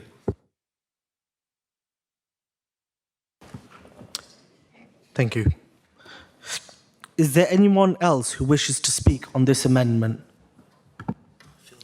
Councillor Ty. Leader. Councillor Hodgson, you do have the right of reply. Does anyone else wish to speak on the motion? So, Mr Mayor, the speakers are Councillors Ty, the Leader, and Councillor Hodgson has the right of reply. Councillor Phil Ty. Thanks, Mr. Mann. I'm not going to harbour the point, but in fairness, at Silksworth, we did take part in that campaign after following that motion. It was actually called in Silksworth Ward. I don't know what others did within theirs. We actually worked alongside local residents, worked alongside council officers. It was called something different to what you're referring to, because I think we each went for different strap lines and branding. We actually called it Better Back Lanes in Silksworth, and we actually photographed back lanes on day one. We worked with council officers, we worked with the residents, we worked with various different groups, and then we publicised the results of what we did when they were better. And that campaign ran for a significant amount of time. And I'll be really honest, in one particular area where we had a huge issue, people did respect that area more and did not throw out and fly tip as much as what they had previously in that particular area. Now, I will say in your particular case, Councillman, I think you have a slightly different issue than some of the areas I'm talking about at Silksworth, because this was a regular set of residents that had always lived there. Yours is probably a little bit more transient, and I think it probably is a different issue you've got.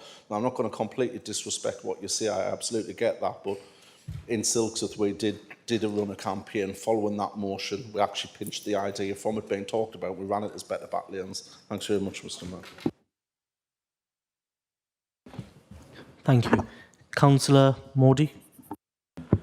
Thank you, Mr. Mayor. In a similar vein to Councillor Tai, I clearly recall significant campaigns in the back lanes in the Hendon ward in the last couple of years. We ran a specific 6 months project in Noble Street, Gridley Terrace, Tower Street, Minsford Terrace West, Tower Street West, a 6-month targeted approach where we had enforcement down, the Tyne Fire Service came in, they did all kinds of checks as well. The police were heavily involved.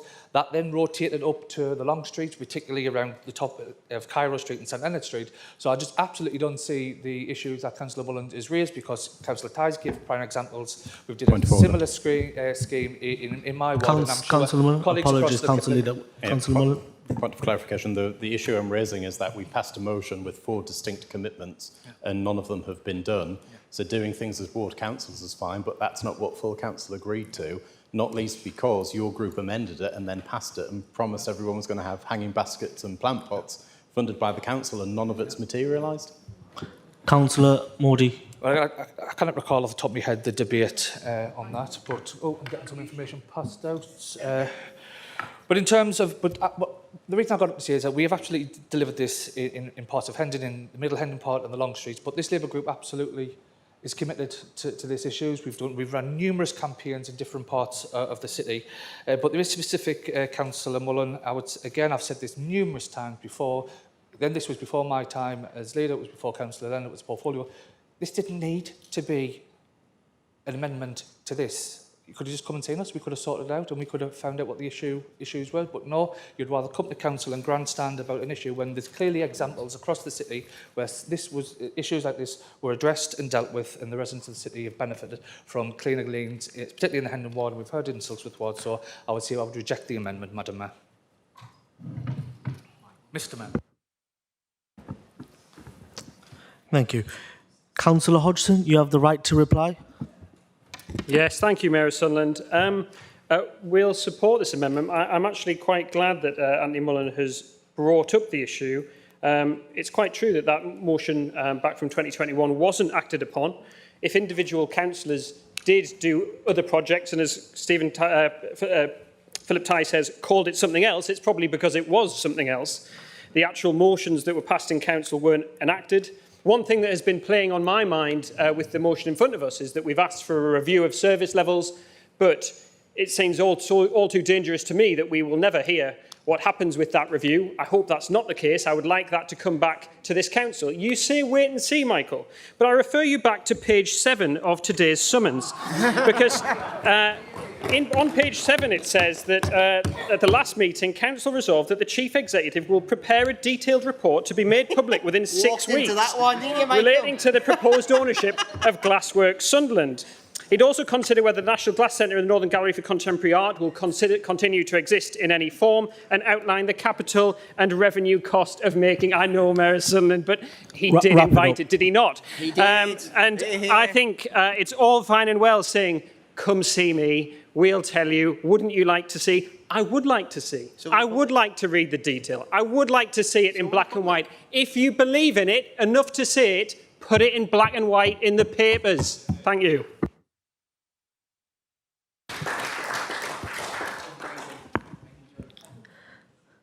We will now vote on the amendment. Thank you, Mr. Mayor. So if we could open the vote, please.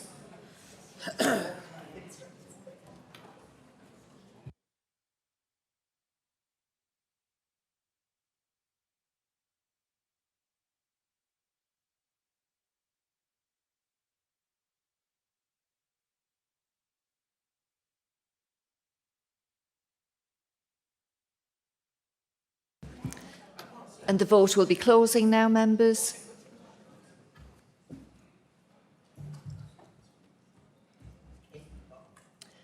There are 15 votes in favour, 1 abstention and 44 votes against, so the amendment is defeated. Point of order, Mr. Mayor. Leader. Mr. Mayor, under section 1, Council Rules of Procedure 14.1c, can I propose a change in the order of the business in the agenda to move item 16 to the next item of business, please? Just before we do that, Leader, we need to ask if the substantive motion is agreed.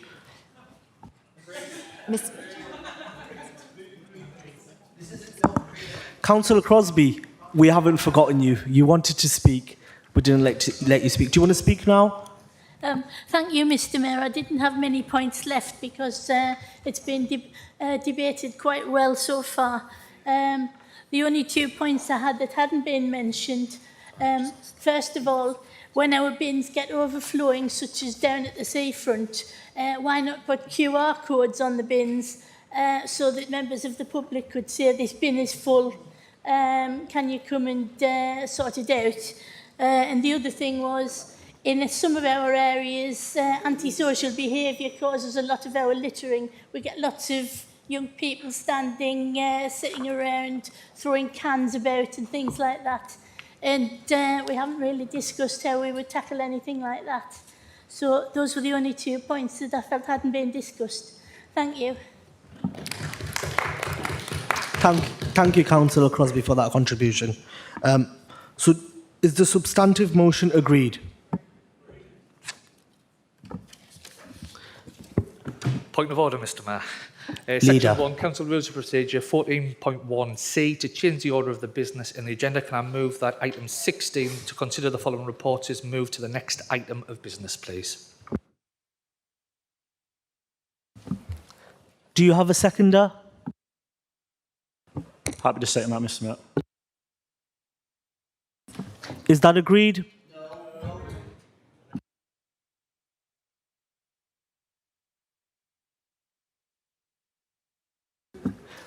Can we have a show of hands? Is that agreed? Can I request a recorded vote, please, Mr Mayor? We will move to a recorded vote then. So if the officers could open the vote, please.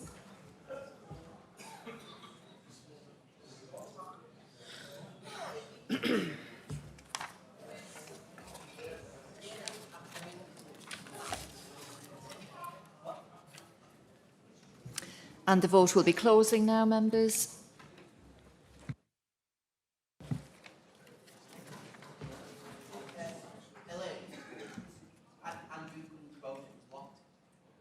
Do you want to run the vote again, or should we just have... We'll run the vote again. So if members could vote again, please, if officers could open the vote.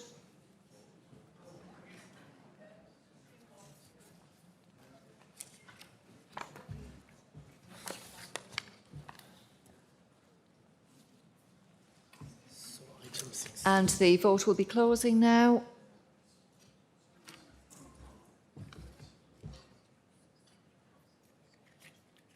There are 49 votes in favour and 9 against, and therefore the motion to vary order of business is carried.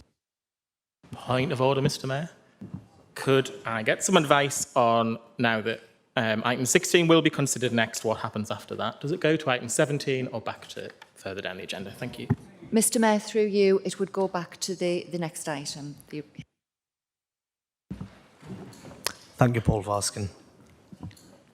The next item tonight is reports, which includes a report of the leader on the special urgency decisions, a report on appointments to committees, and a report on approval of reason for absence from meetings.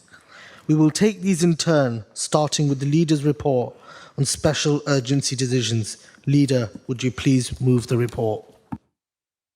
Thank you, Mr Mayor. I so move. Councillor Johnston, do you second the report? Yes, I second the report, Mr Mayor. Does Council agree to receive the report? Next, we will deal with the report on appointments to committees. Leader, would you please move the report? I so move. Councillor Johnston, do you second the report? I second the report, Mr Mayor. Does anyone wish to speak on the report? Mr Mayor, we'd had prior notice from Councillors Edgeworth and Hartnack and Councillor Mullen, and Councillor Mullen and Councillor Hodson. Does anyone else wish to speak? Danny Wilson. Councillor Danny Wilson. Anyone else? No, great. So, Mr Mayor, the speakers are Councillors Edgeworth, Hartnack, Mullen, Hodson, Wilson, and the leader has the right of reply. Councillor Edgeworth. Thank you, Mr Mayor. The plans to replace Denny Wilson as chair of the North Sunderland Area Committee in this report are very curious. It's a matter of record on the BBC that Denny Wilson has been suspended as a Labour councillor for having the guts to do the right thing and back the Save the National Glass Centre campaign. And yet there's been no change of political balance and Denny Wilson is not sitting as an independent councillor. Can the leader be open and honest, show a duty of candour, if you will, with the public and confirm what the hell is happening here? Can I also request a separate vote and recorded vote on the recommendation in section 3.1 of this report that Paul Stewart replace Denny Wilson as chair of the North Sunderland Area Committee? Thank you. Councillor Hartnack. Thank you, Mr Mayor. I wonder how many Labour members on the other side of this chamber have asked for this matter to be pursued, to invoke a politically motivated action against probably one of the most effective and honest Labour councillors in this city. I wonder why there is a total silence on that side of the chamber of members wanting to speak either for or against this report. I'll tell you why, because you're all weak, disloyal, and slavishly follow your leader as directed by your political masters at Labour North. But not for much longer, I'm reliably advised. Denny Wilson spoke up for this city. He spoke up for the National Glass Centre, our heritage, and bravely continues to speak up, while the remainder of those I can only describe as weak, pathetic, I think numpties was the word that came out in one of the emails, continue to slavishly follow the whip as directed by the desperately weak leadership of that party over there, led by Michael Mordy. Graham Miller, be assured your leadership was like a breath of fresh air for this city. Compared with what we have now, we have a man that's unable to think for himself, especially when under pressure, and as is, I'm told, by Labour members themselves, that it's only a matter of time before Graham is back in the seat. Ooh. So this report is proof that the awarding of SRAs within the Labour leadership are used as a form of reward and conversely punishment for those within the Labour group. Denny Wilson is an outstanding chair of the North Sunderland Area Committee, is he not?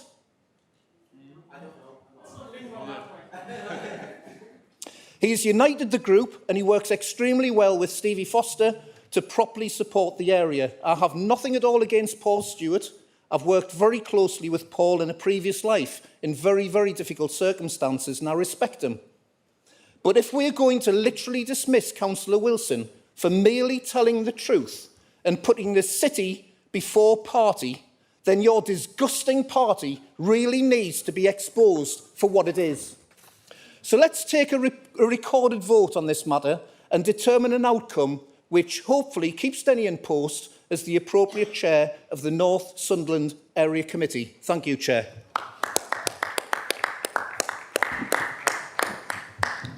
Councillor Mullen. Thank you, Mr. Mayor. There's less fire and brimstone in mine, but it is nonetheless a relevant point in general, not specifically about Denny Wilson, which is this is clearly an indication that publicly funded SRAs are being used to enforce the Labour whip. Mm-hmm. And as Michael has just indicated, if you are on the wrong side of the Labour Party, having been appointed by full council, they simply take that money away from you, which is not the spirit of what an SRA is supposed to be. There's no reason to replace Denny. I'm sure we're going to get some reply about how Labour controls the council and gets to make what appointments it wants, but it must realise that simply taking somebody's allowance away is a disgraceful look just because they have apparently done something wrong. But the thing that Denny is accused of doing wrong actually turns out to have been entirely right, because last week at scrutiny, the leader of the council admitted for the first time that there is a chance that we will end up with no glassworks and no National Glass Centre, which is not something that has ever been said in the PR surrounding the new glassworks funding. We were told at scrutiny last week that actually the money we've got is just to convert the building to make it look nice. If we happen to have a glass centre in there, that's just something to do with Sunderland culture, and it'll be nice to have, but there's no guarantee we'll have it. That isn't what the council has been saying over the last few months. Thank you, Councillor Mullen. Councillor Hodgson. Thank you, Mayor of Sunderland. As Paul Edgeworth said, this is really a very curious motion that is being put before us.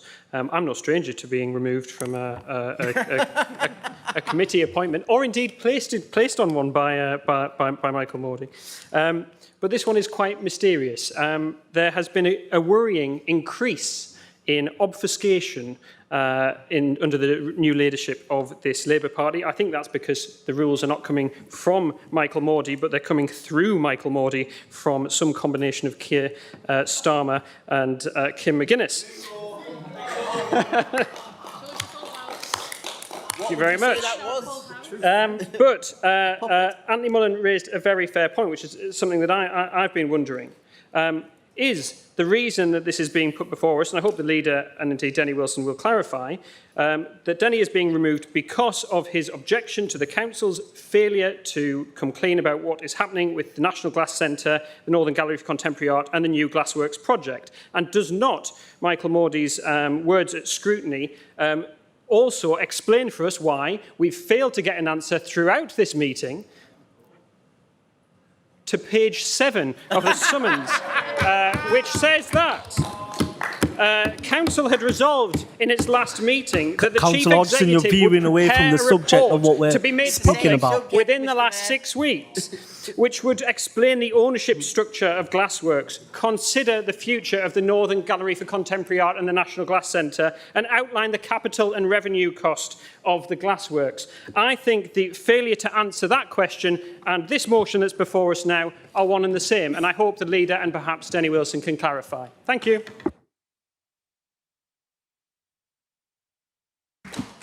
Councillor Denny Wilson. Thanks, Chair. I was waiting for the petition. Can you hear us? Are you sure? I can hear you fine. Kind of important, this bit. I was waiting for the petition, and I was going to raise this then. The National Glass Centre was a gift. It's one of the most historically important buildings we've got in this city. It was a gift to the town of Sunderland to celebrate and commemorate the town becoming a city. There isn't another building like it. It's unique. It's prestigious. It might be badly run. It might be badly maintained, but it doesn't deserve demolition. The people of Sunderland need to keep it. I was going to put this petition in, but I don't think we're going to get there. And what I was going to say when I handed the petition in is this. If you think I've been in bother up to now, listen to this. To help focus the Council's attention on the truth to come out, I intend to resign as a Castle Ward councillor at the end of the month if this Council does not agree to host an open and honest public debate. My resignation as a Castle Ward councillor will trigger a by-election where the people in the Castle Ward can vote if they want a councillor who wants the truth and honesty to come out, or whatever the leader wants to happen. And if he gets beat, I expect him to resign. So if you think that'll set him bother.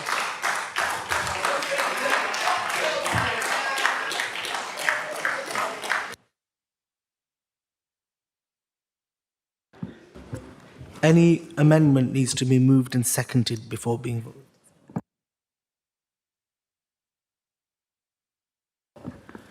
Leader, you have the right of reply.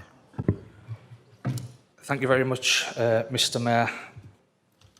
I think it's important to see that the position of the Labour group in terms of Glassworks, in terms of the National Glass Centre, hasn't changed since I was the leader of the group, being the leader of the group and leader of the council. When Graham Miller was the leader of the council, you can watch YouTube, the council says, we regret the decision of the university. It is the decision they made that they decided to close the Glass Centre. And I said this at scrutiny, and I'm slightly disappointed in what Anthony says, because you asked us a hypothetical question, Anthony. I didn't say we could end up with nothing. I answered you honestly and hypothetical. But the issue we've got with the Glass Centre is I deeply regret the decision of the university to close the Glass Centre. But that's the decision of the university, not this city council. And I said this at scrutiny, that we have to operate in a world as it is, not as we want it to be. So the university made a decision before I was appointed to the board in May. And the issue we've got here is, I honestly believe that people have got the right intentions, they're campaigning for something they passionately believe in, but they're laying the decision at the feet of this council that is not in our remit to do. We do not own the centre. It is owned by the university. And if we were then to take it on, and we're getting asked in the public questions, we're committing the council to tens of millions of pounds worth of investment. Mr. Mayor, Councillor Denny Winston, do you have a point of order or a point of clarification? Can I just correct something Councillor Maury just said? Point of order under... Councillor Denny Wilson, it wouldn't be appropriate in this at this juncture. Leader, will you please continue?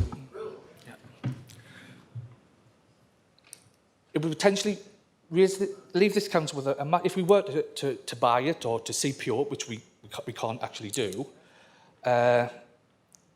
That's one thing. That puts the onus on the council taxpayers of the city. One thing the campaigners haven't, in my view, been as clear as they should be. That's just to buy it. That's just to make the capital repairs to make it fit for purpose.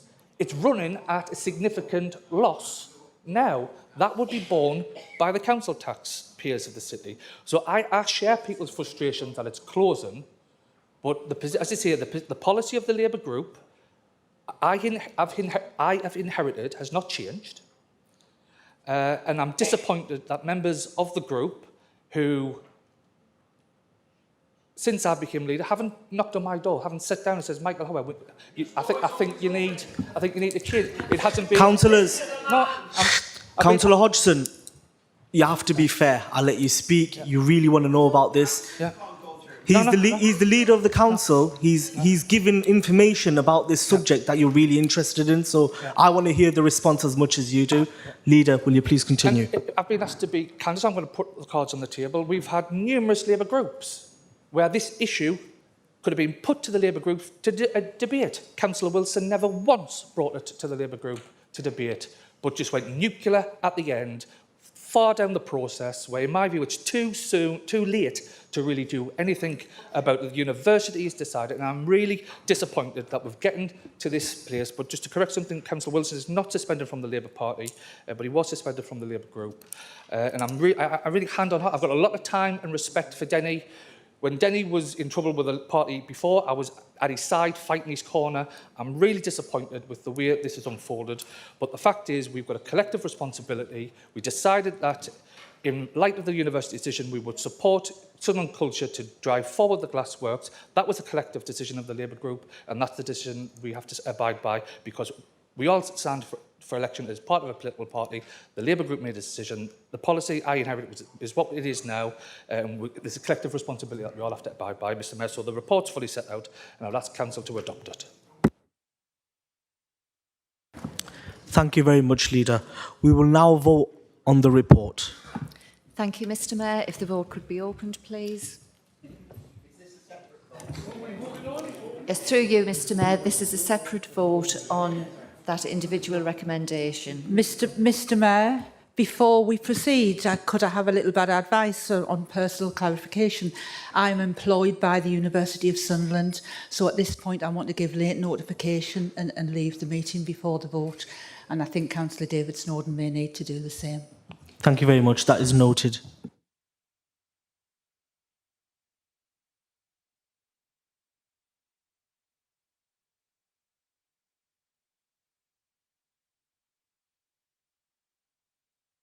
So, members, the vote should be open now. Voting on the recommendation to adopt the report in item 16, subsection 2. So this is a vote on that individual recommendation.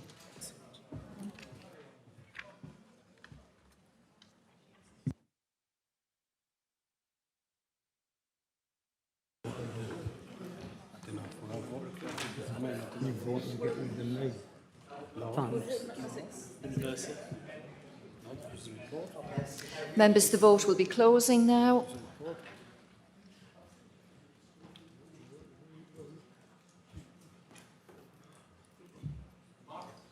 There are 42 votes in favour and 6 against, so the recommendations are agreed. The final report is for approval of reason of absence from meetings. Leader, would you move the report? I so move, Mr Mayor. Councillor Johnston, do you second the report? I second the report, Mr Mayor. Are the reports agreed? Excellent. Would councillors just give me 1 minute while I go back to where we were before we move to these reports? Point of order, Mr Mayor. Before you do that, under Rule 14.1C of the Rules of Procedure, could I move a motion to vary the order of business to move item 11, petitions, to be the next item, please?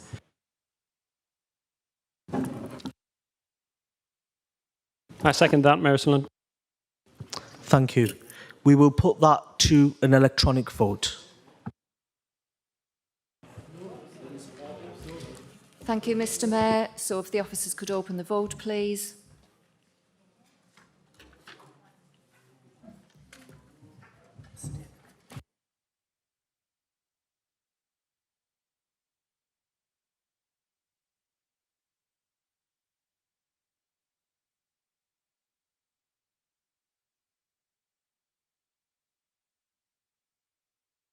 And the vote will now be closing.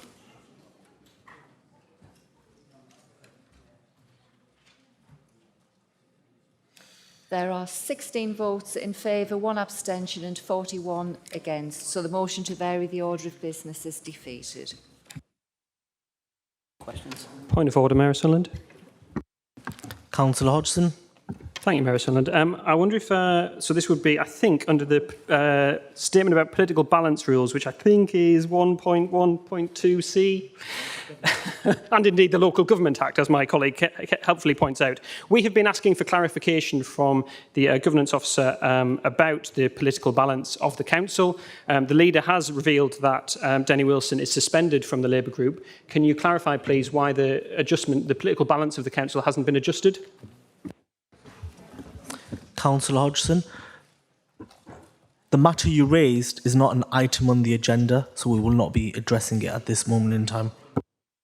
Is it not a matter under the Local Government Act? Councillor Hodgson, it's advised that you ask about this outside the meeting, and you will get a response. Please clarify why. Mr Mayor, through you, there is not an item on the agenda regarding that matter. But Mayor Sunderland, a point of order doesn't need to be on the agenda. Mr Mayor, through you, under the Council Procedure Rules, your ruling is final and must be accepted. He hasn't made a ruling on this. I have made a ruling on this. I want to move on. Councillor Hodgson, there's a lot on the agenda. Mr Mayor, who's running this meeting? An unelected officer or you? No. I'm hearing the advice. I've said it. She just re-said what I said because we're just going through the same things again and again. You know, I feel like points of order are now being weaponized. Yes. We're not going to have a back and forth debate between me and yourself because there's a lot of councillors in this room and I'm sure your group and your residents want you to go through these motions, as do I. And I want to hear what you have to say. I want to hear what the leadership of the council have to say. I have to be fair, you've done a very good job holding the leadership to account and they're doing a good job, you know, giving answers. But you're fighting on the edges here with rules and points of order for every little point. So we want to get moving, okay? Will you give me one Point of order, Mr Mayor, under Rule 15.15.1, point of personal expectation.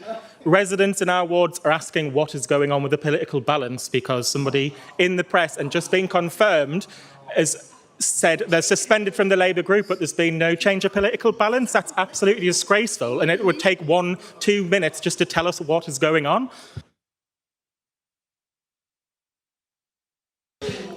Right.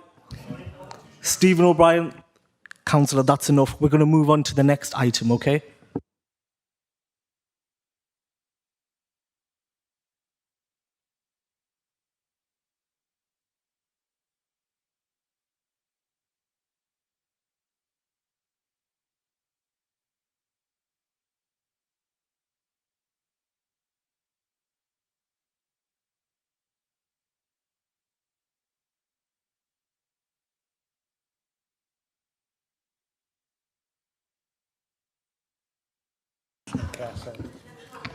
We will now deal with the notice of motion, which is titled A National Care Service for England. Before I ask Councillor Alison Smith to read and move the motion, I understand that Councillor Smith wishes to alter the wording of the motion. Councillor Smith, can you explain the alteration that you wish to make? Thank you, Mr. Mayor. I would like to add a paragraph to the motion. Following the paragraph, the Council also welcomes the commitment made by the Labour Party's 2024 General Election Manifesto. And I would like to add, the development of a national care service should also aim to reform and expand support and recognition for unpaid carers, with a renewed focus on carers' rights, access to breaks, recognition of their value and improved financial benefits. Thank you. Does Council agree to that alteration? Agreed. Councillor Smith, can you now formally move the motion? Thank you, Mr. Mayor. Colleagues will recall in the budget meeting recently, we outlined our plans to ensure this Council can continue to provide the necessary high levels of care and support to the most vulnerable adults in this city. And we must not forget that the complexity of people's adult social care needs means that more people now require more intensive care and support. And funding and service pressures in the NHS are having a knock-on effect in adult social care. We play a critical role in joining up health and care services by supporting hospital discharges, as well as the focus on prevention and providing care and support to people in community settings. As we will do everything we can to make this system work, but a sustainable long-term funding solution must be a priority. Today, by moving this motion, I would like to amplify the leaders' call to government, which I know is shared by other leaders across the country, that urgent reform to the funding of adult social care is needed. The financial situation is as bad as it has been in recent history.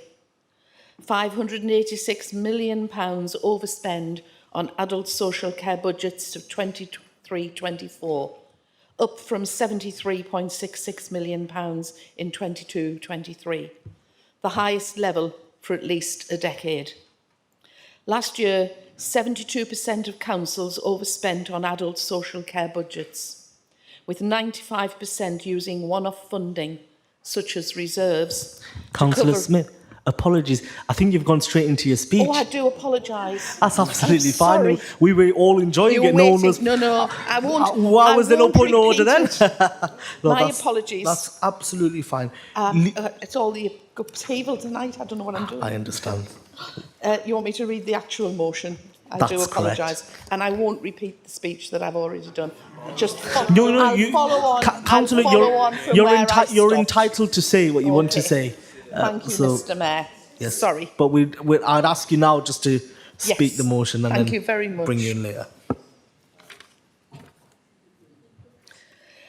The Council believes adult social care should enable people to live the life they want to live.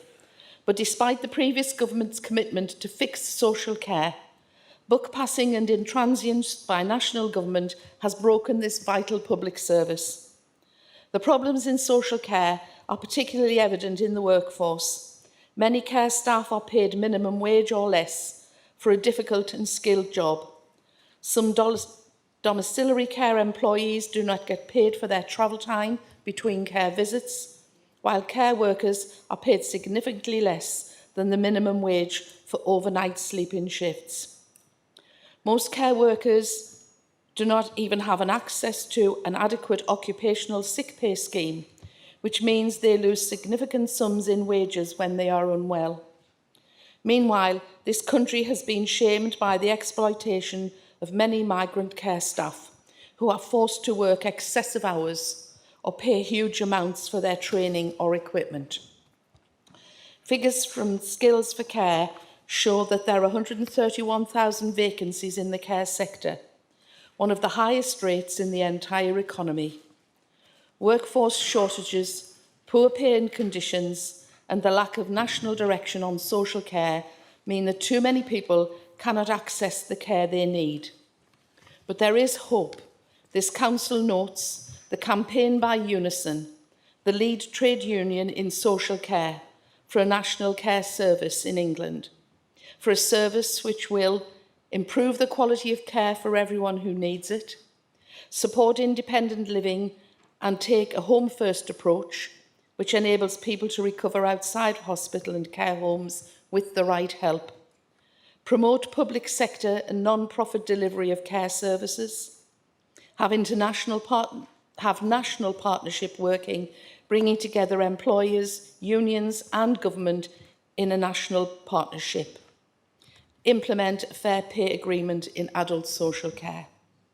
This council also welcomes the commitment made in the Labour Party's 2024 general election manifesto to undertake a programme of reform to create a national care service underpinned by national standards, delivering consistency of care across the country.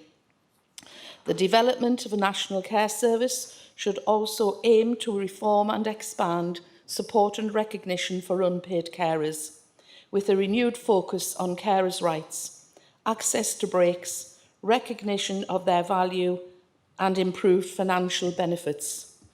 This council further notes that the Fabian Society has published a comprehensive plan for building an NCS in England with empowered local authorities at its core, called Support Guaranteed, the roadmap to a national care service.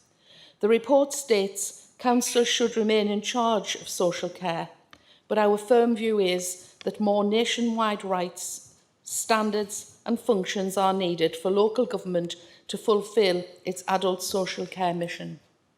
This council believes that building an NCS can also help drive wider economic growth. The 2023 Future Social Care Coalition report, Carenomics, demonstrates the contribution that social care makes to the UK economy, with the sector generating in England alone £51.5 billion in gross value added to the economy. This council pledges its support for an NCS and encourages the new government to carry out this reform. And as such, I move the motion. Thank you, Mr. Mayor. Thank you. Leader, do you second the motion? I second the motion, Mr. Mayor, and reserve the right to speak. Councillor Smith, do you wish to speak to the motion?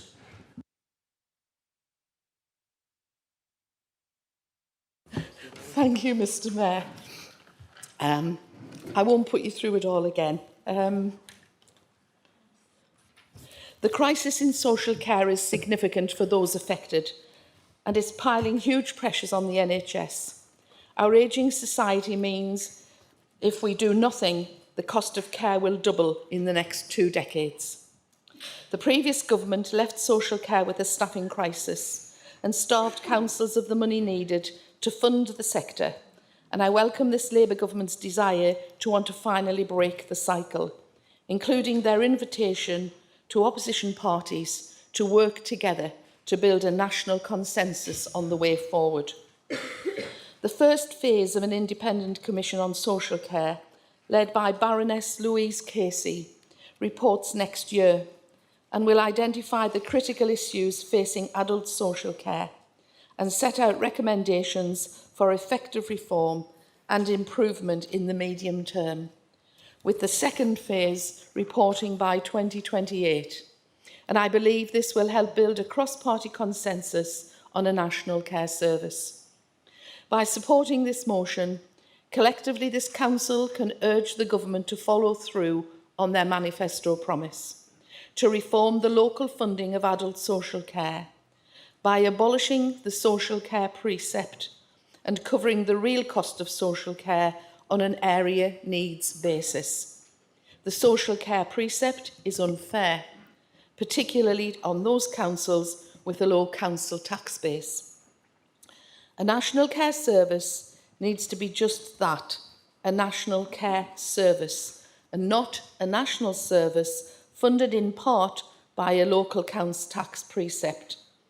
including a model for calculating the overall national funding level required to meet the cost of demographic change, pay levels and long-term service changes that are taking place because of existing policies, to replace the ad hoc funding injection of recent years.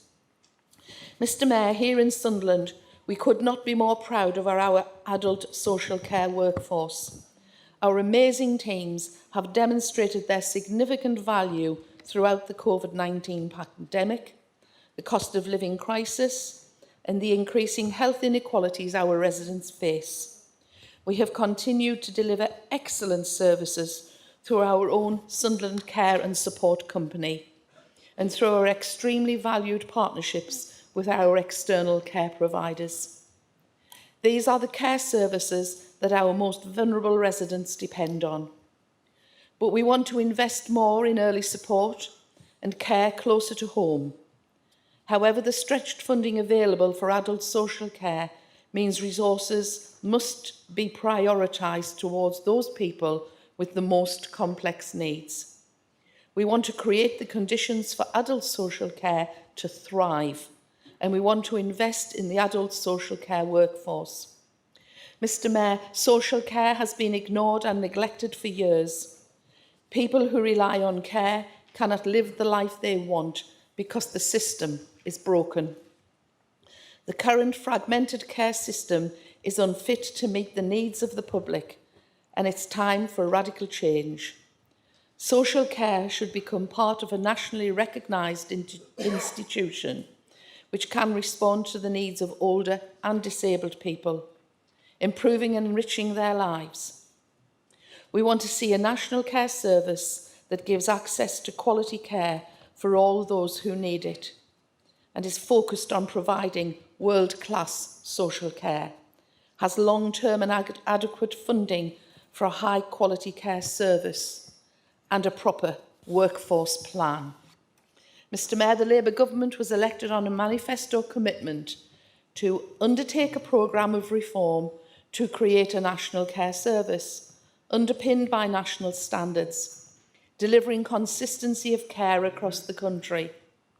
Services will be locally delivered with a principle of home first that supports people to live independently for as long as possible.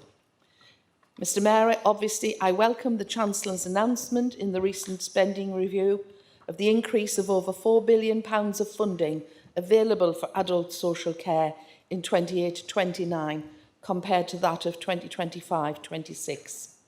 And this includes an increase to the NHS's minimum contribution to adult social care via the Better Care Fund. But we know extra spending is not enough to solve these problems. Money must come with reform, and this Council urges the Government to carry out this reform. I move the motion.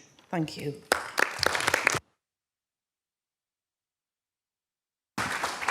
Thank you, Councillor Smith. I understand that Councillor Edgeworth, you wish to move an amendment. Is that correct? Do you want to read it out? Thank you, Mr Mayor. Yes, I do. In the second paragraph, delete the word previous so that the amended motion will read, this council believes adult social care should enable people to live the life they want to live, but despite the government's commitment to fix social care, buck passing and intransigence by national government has broken this vital public service. With the leave of the chamber, all the rest is exactly the same. So I won't read the rest of it out unless there's a big demand to do so. Thank you. All right. Councillor Fagan, do you second the Yeah, amendment? I'll second that amendment. Councillor Edgeworth, do you wish to speak on your amendment? Thank you, Mr Mayor. I do briefly. This amendment gives the motion a hint of realism because it is this Labour government, cruel Labour government, that is buck passing and delaying. Instead of committing to sort social care by the end of the year or the Parliament, the Labour government is kicking the issue into the long grass unnecessarily. You cannot fix the NHS without fixing social care. The Chancellor knows this, the Health and Care Secretary knows this, and everyone in this chamber knows this. Investment in the NHS announced in the spending review will be like pouring water into a leaky bucket if hospitals cannot discharge patients who are well enough to leave because there's no care workers to help them recover at home. The fair pay agreement talked about in the spending review is of course welcome, but it's barely a baby step and is nowhere near enough to bring social care back from the brink. We'll never fix the NHS if we do not fix social care too. But instead of acknowledging and acting on this, we have a Labour Party refusing to show any urgency and shamefully refusing to commit to conclude the full social care review by the end of this year. Instead, carers and those being cared for have to wait years for the full review to conclude, and who knows how long it will take to actually find the parliamentary time to implement any of the changes recommended. So let's be clear, it is this callous Labour government that are making the social care crisis worse, on top of freezing the elderly, trying to target cuts at disabled people and breaking their promise to the betrayed WASPy women. It's time for Wes Streeting and Keir Starmer to show some urgency on social care and complete the review of social care by the end of the year, as Ed Davey asked for, not letting it drag on for years until the end of this Parliament.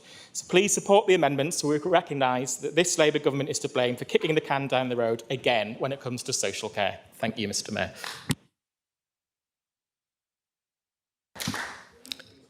Councillor Fagan, do you wish to speak? No, thank you, Mr Mayor. Does anyone else wish to speak on the amendment? Leader. Councillor MacDonough.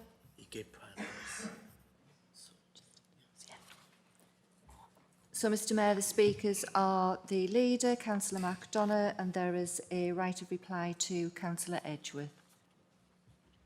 Sorry, no there isn't. There's a right of reply to Councillor Smith. Apologies. Councillor McDonough. Thank you, Mr Mayor. I'd firstly just like to refer to the piece of business we covered earlier, and I'd like to wish Councillor Rowntree all the very best, and I do hope we see her back here very soon as well, fingers crossed. I'd like to thank the Labour group for bringing the motion to Council, even if it was probably written by a union on their behalf, and I'm very happy to support the amendment too. I think it's a very sensible one. This is arguably the single biggest issue our nation faces. We're an ageing population, and we all know demand for care is only going one way. We're also living longer, unless you live in Sunderland, of course, where life expectancy is shamefully going backwards. We need urgent action. We do need consistency of care across the country. Recruitment and retention of staff is absolutely vital, because without a stable workforce, there is no service. On that point, I agree. We must find a way to ensure that more people are attracted to this skilled and vital work. Not only that, we must also ensure that these people are retained and cared for themselves. But let's not pretend that all the blame lies with the previous government, as the original motion so proudly states. I find it frankly comical that this motion, and even the amendment, points the finger completely at them when Labour has been in power for more than a year and has done little to nothing to fix social care. They don't even have a plan. The Health Secretary has only mentioned this issue twice in Parliament, both times to admit the report he commissioned from Baroness Casey is going to be late and remains unpublished. We are told we'll have to wait until 2028 before we see anything concrete at the very earliest. Well, Labour had 14 years in opposition to think about social care. Why do you need another 3 years? Now you're in power. Councillors, will we let him finish, please? I have to speak louder than you, don't worry. Apologies, Councillor. Please continue. Labour has scrapped reforms that were ready to go. Reforms that would have capped care costs, due to start next month. That would have given families certainty and protection that they simply don't have now. Instead, Labour binned it with nothing in its place. Labour have blocked and criticised every plan for social care over the last 14 years. And now we learn that they simply didn't have a plan of their own. And you were not doing your homework. Labour also refused to assign any funding for the service, the National Care Service, in their 2024 manifesto costings. It also refused to commit to a specific time frame or framework for the policy. Then there's the NHS 10-year plan. It comes with no firm commitments to social care and no budget increase to make it deliverable. Contrast that with the last 10-year plan, published in 2019 by the last government, which was backed by a budget increase of over 15% over 5 years. That's the level of ambition we need, not vague promises and delays. So yes, I do support the principle of the National Care Service. Yes, I support fair pay agreements, higher standards and a home first approach. But Labour are congratulating itself on a vision it has neither resourced nor even begun to deliver. Our carers, our families and our communities deserve better, and they deserve action now. Thank you.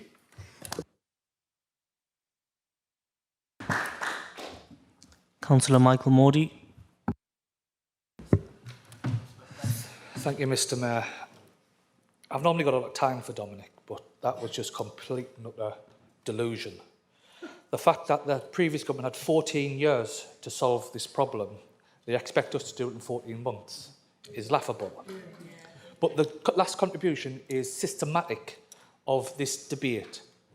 And I'm not afraid to say every single political party over the last 15 or so years has let the public down on this.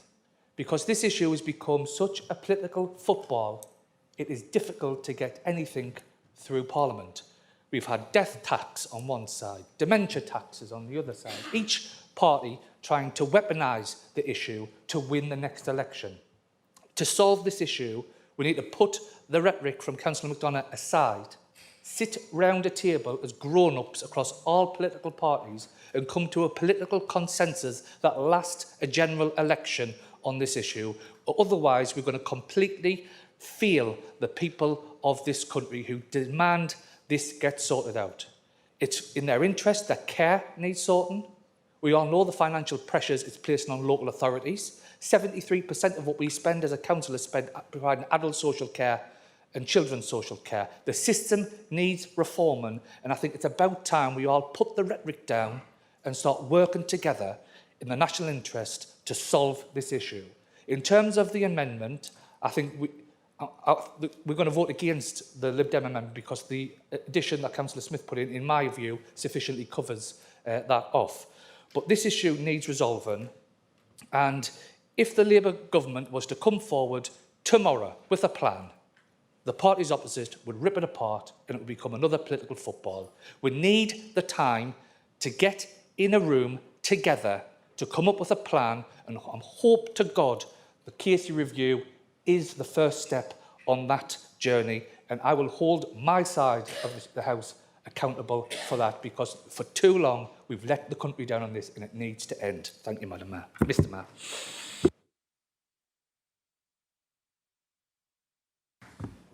Thank you, Leader.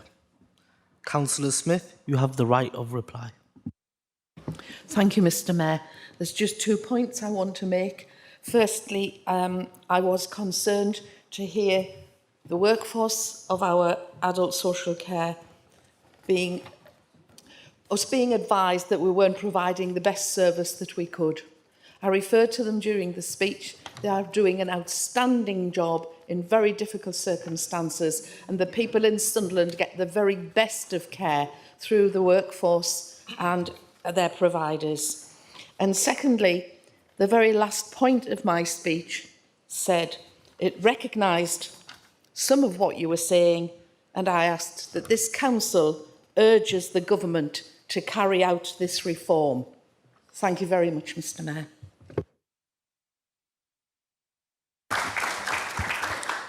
We will now vote on the amendment.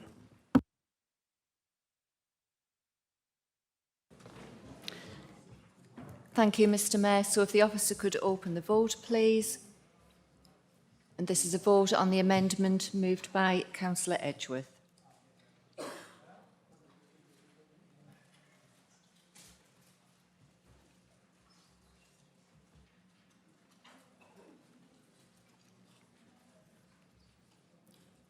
And the vote will be closing now.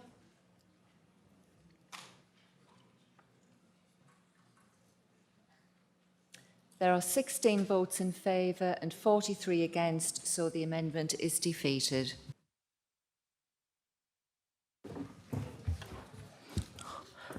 I understand we have a second amendment from the Lib Dem group.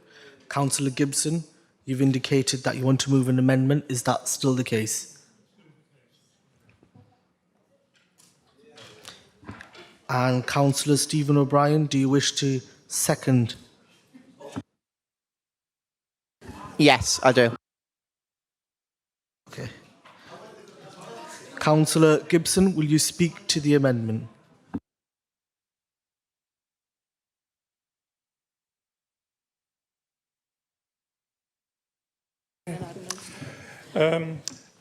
After the last paragraph in the original motion, which is in the order paper, I'd like the following to be inserted. This council acknowledges the caring work undertaken by unpaid carers who outnumber workers employed as carers by 3.15 to 1. Council further notes that there are roughly 700,000 young adult carers between the ages of 18 and 25. Council also notes the work by older adults aged over 25, many of whom have difficulties with unsympathetic employers unwilling to make reasonable adjustments to accommodate their caring role.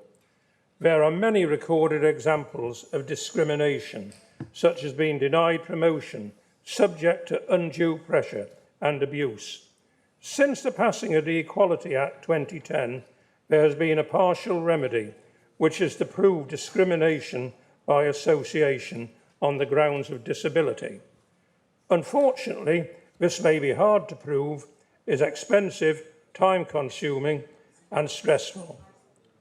This council resolves to instruct the Chief Executive to write to Sunderland MPs requesting that they ask the government to make the care of a disabled person a protected characteristic. This council resolves to treat the status of being a carer as a protected characteristic in advance of any national legislation for the purposes of employment and training. This council resolves to consider the status of being a carer a protected characteristic and include this in its equality impact assessments when implementing council policies, and make such reasonable adjustments as are deemed necessary. I move the motion, Mr. Mayor. The amendment, Mr. Mayor, sorry. Councillor Gibson, do you wish to speak on the amendment? I do indeed.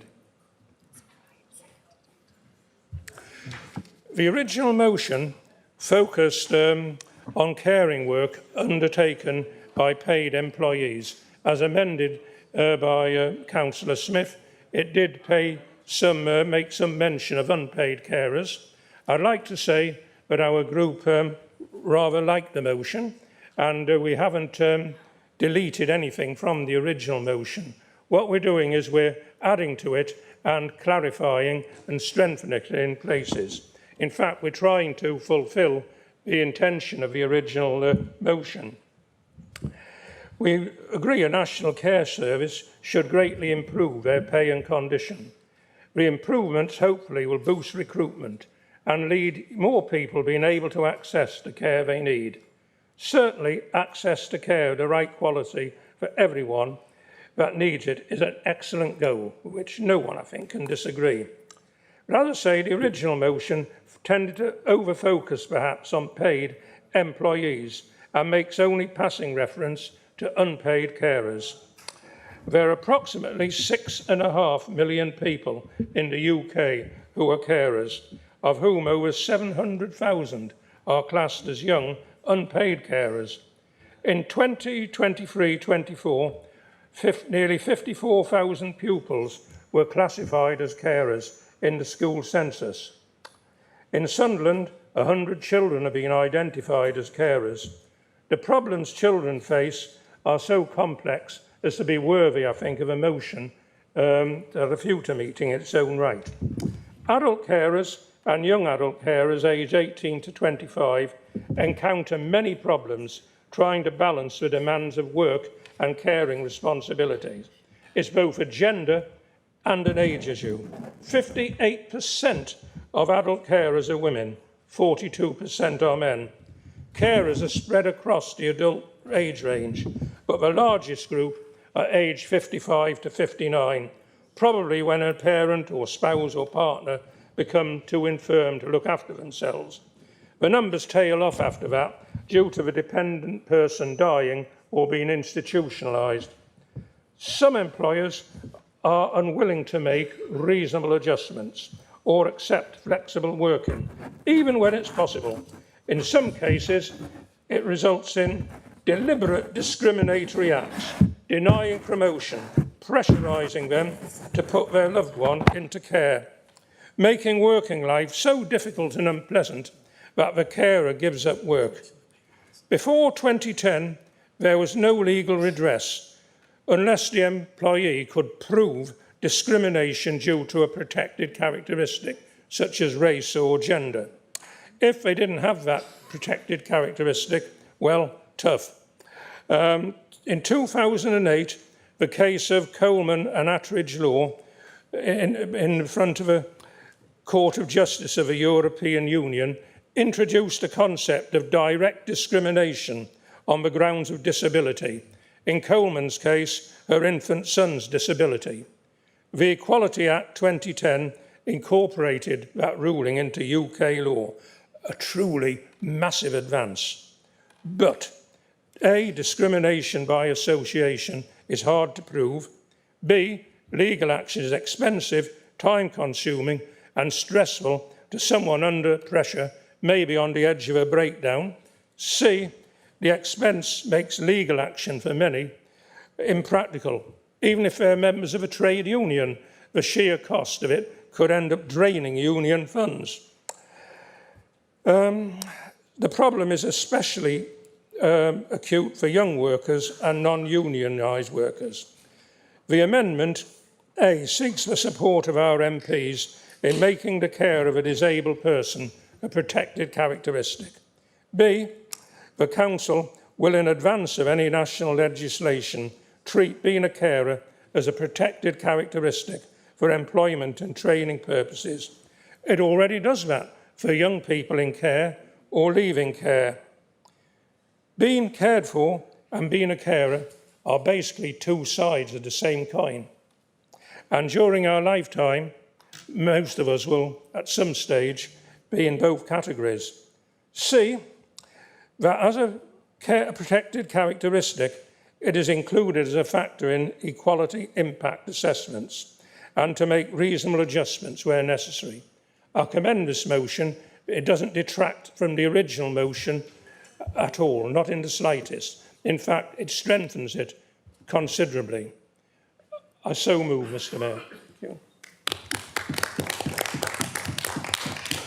Thank you, Councillor Gibson. Councillor Stephen O'Brien, do you wish to speak on this amendment? You'll be overjoyed to know I don't wish to speak on this.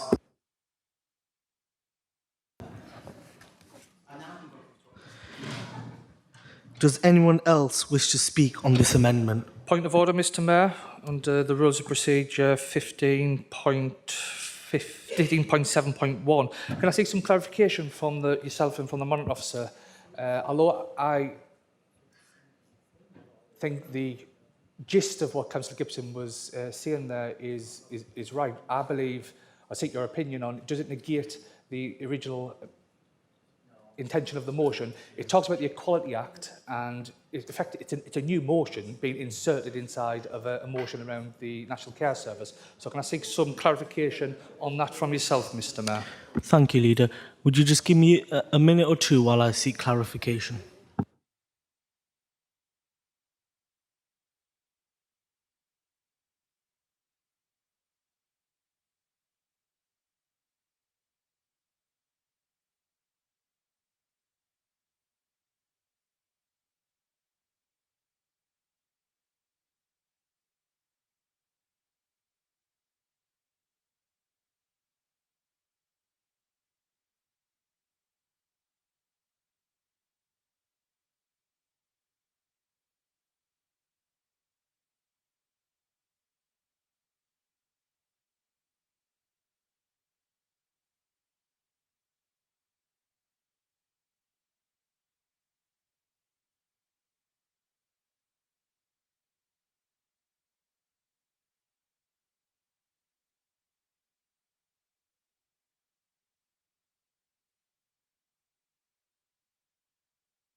Councillors, I have made my decision.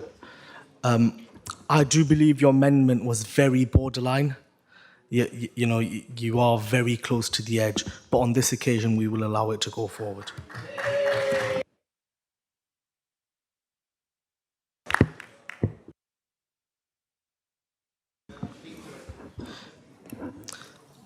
I will ask again, does anyone else wish to speak to the amendment? Councillor Ty, Councillor Dagg, Councillor Dixon, Councillor Crosby, Councillor Bond. Leader, did you want to speak? So, Mr Mayor, the speakers are Councillors Ty, Dagg, Dixon, Crosby, Bond, and there is a right of reply to Councillor Smith. Councillor Phil Ty. Thanks, Mr Mayor, and thanks for the opportunity, and as always, this Labour group will respect any decision that you make. What I would say in relation to the amendment, though, is that the Labour group are going to vote against the amendment, but I'll set out the reasons for that, and it's not to do with the content. We've actually had a discussion while that was on the screen there. We actually think it is a separate motion. Again, saying we respect your decision. And I think you've missed an opportunity. We could have done our motion. You could have brought this one as well and had some longer discussion because of the importance of it. And it's only on that basis that we will not be supporting the motion. But the offer there is to fetch it back as a different notice of motion, and we're likely to support that as well if it comes back as a separate notice of motion. But we believe ourselves as a group that it is negating ours, and we think that it is completely separate, so only on that basis, not to play any of the political games as we've seen others playing within this meeting. Thanks very much, Mr Mayor. Thank you very much, Councillor Ty, for your contributions. Councillor Lindag. Thank you, Mr Mayor. I'll keep this again fairly short. I once went to a statistics conference. Not many people actually went to the statistics conference, but one of the things that was actually said was about the deaths, or the age of death. What they actually found was that the age of death actually went up for a considerable period of time, and then suddenly, in about 1929, the age of death actually went down. And do you know, it was shocking because it was a line going down, down, down, down, down, until they actually got to the year, and they couldn't understand it. I mean, this is a Princeton mathematician, and he was like, why is this happening? And then he realised the age of death was going down because the older people hadn't died yet. Right? And that's the problem with statistics. Too many statistics we can actually worry about. But we actually live in a world where the population is ageing, people actually know it's ageing, but the surprising thing is our society has taken almost no recognition of the fact that we are an ageing population. It isn't new. I mean, it's been known since mid-60s. Even before that, it was known that we had a boom after the war. By the time it came to the 70s, it was actually the population the population being born had reduced absolutely massively. It's not new, right? We should have been preparing for this years ago, but this amendment, right, actually acts it just adds nothing to the motion. The motion itself was superb. I thought it was really eloquently presented, and let's see.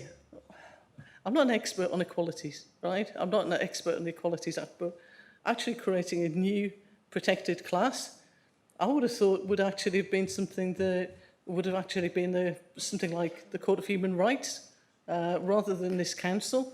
I fully understand that they could actually say, well, it's disability, that is a protected characteristic, and so it should be. But they didn't actually bring in carers into that judgment, right? The ratio in that case will not have actually included carers as a protected characteristic. Therefore, I would argue that it's beyond the scope of the council, and I would urge people to vote against. Thank you.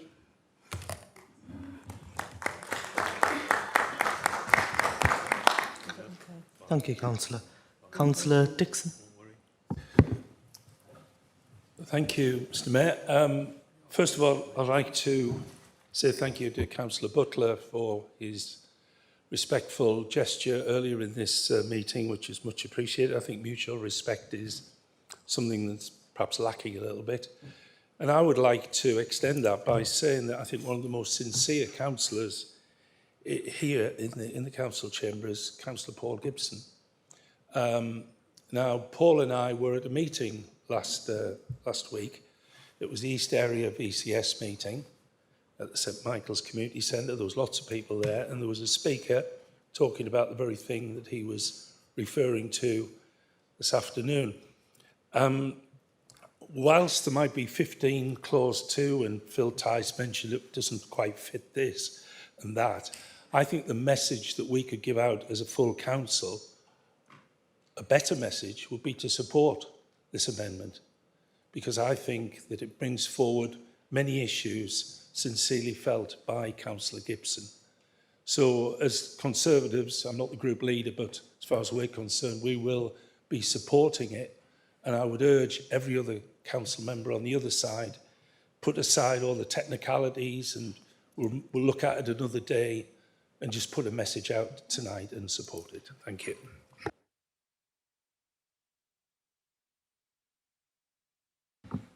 Councillor Crosby.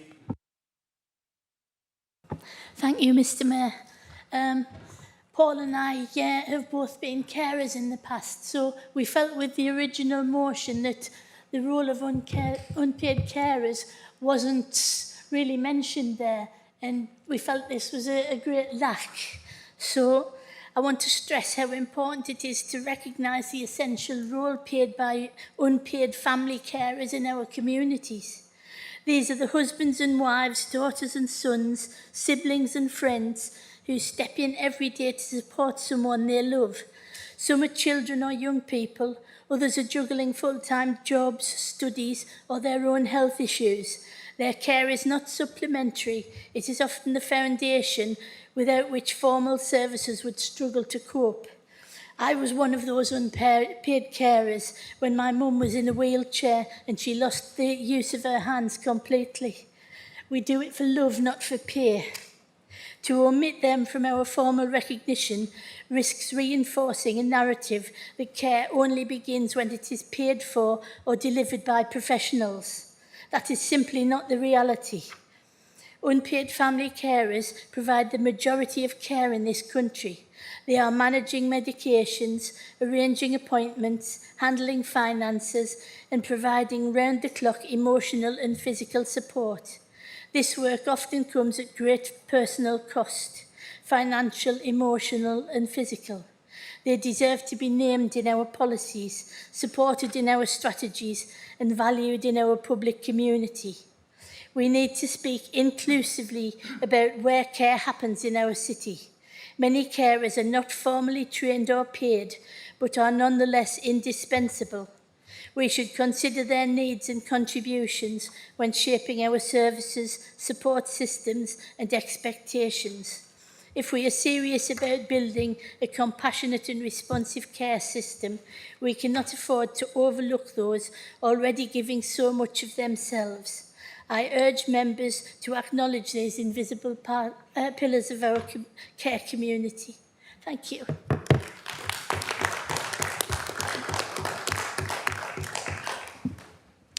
Thank you. Councillor Bond. Okay, thank you.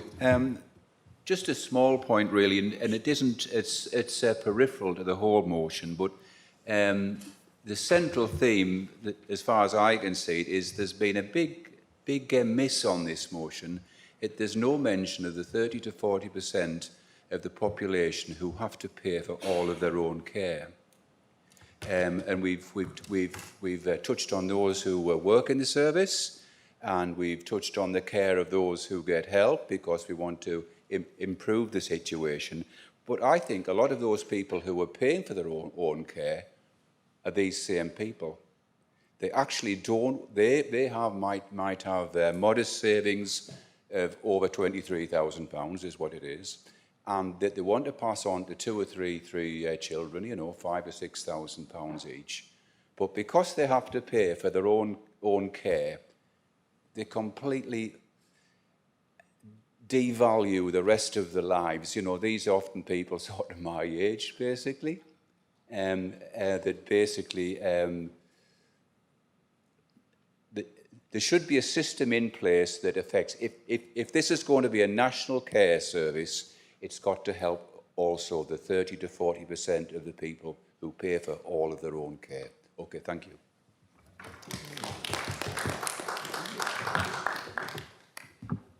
Councillor Smith, you have the right of reply. Thank you, Mr Mayor. I have nothing further to add. We will now vote on the amendment. Thank you, Mr Mayor. If the vote could be opened, please.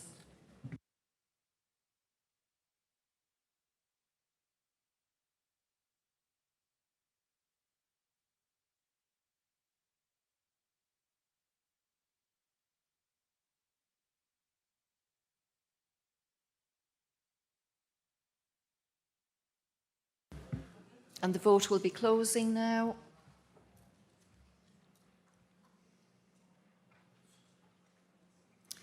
There are 16 votes in favour and 43 against, so the amendment is defeated.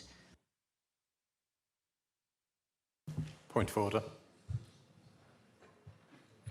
Councillor Mullen. Under 14.1.c, given that we're not going to get through any more motions tonight, can I propose that we move item 10 to become a new item 16? One moment, Councillor Mullen. We haven't finished this item just yet.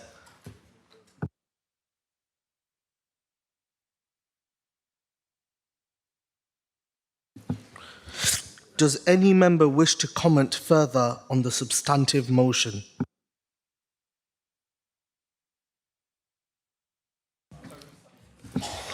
Does any member wish to comment further on the substantive motion?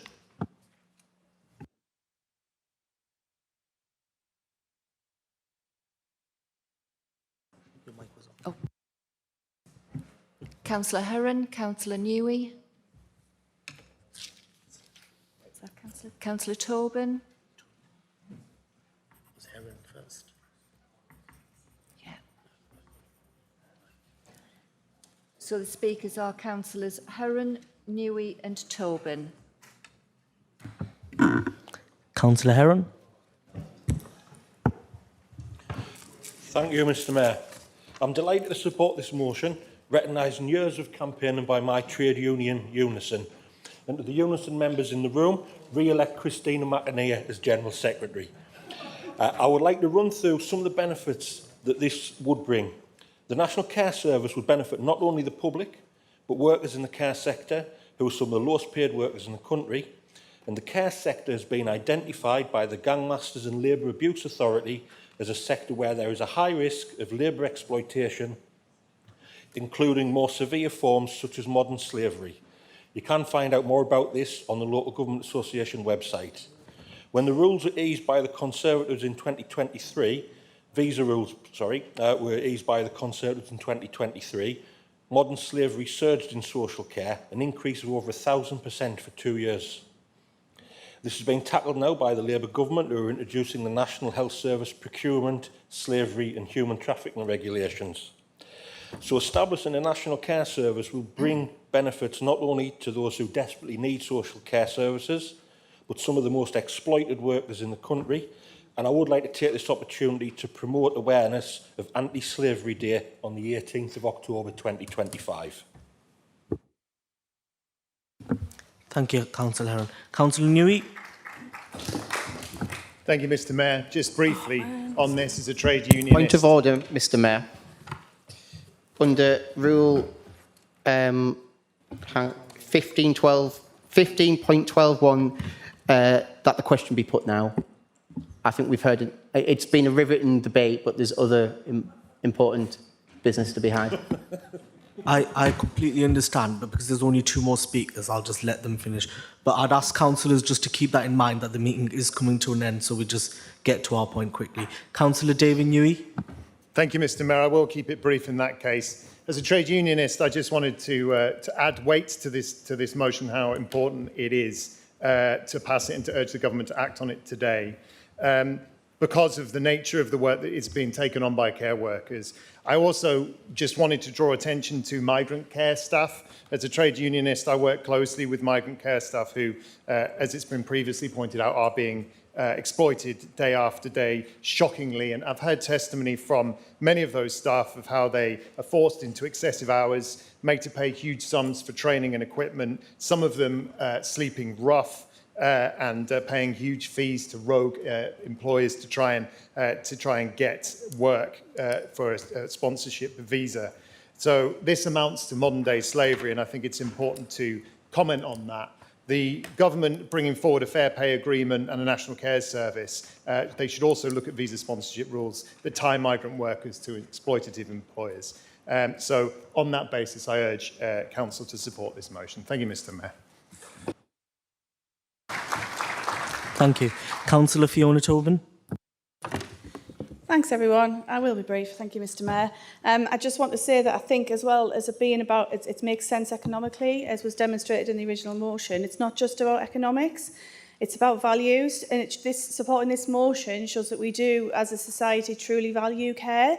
I think it's something that matters to a lot of us. We all sit here and we know somebody who has been affected by needing care, whether you've been that person providing care for a relation or they've been in a different setting. I think that we all believe that everyone, no matter their background and their bank balance, deserves quality care and support in their later years.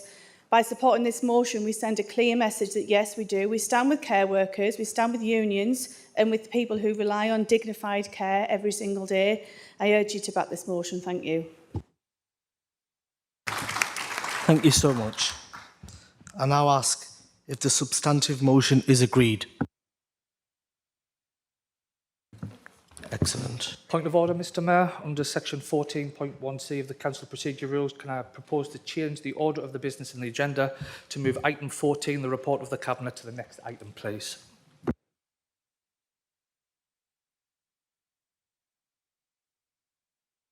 Michael? Seconded. I'll second that, Mr. Mayor. Thank you very much. Is that agreed by Council?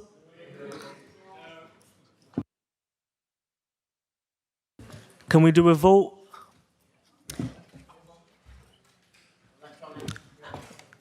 Can we have a quick electronic vote? Councillor Stephen O'Brien, you're the one who said we need to hurry things up, and now you're asking... Okay, can we please have an electronic vote? Thank you, Mr. Mayor. If the vote could be opened, please.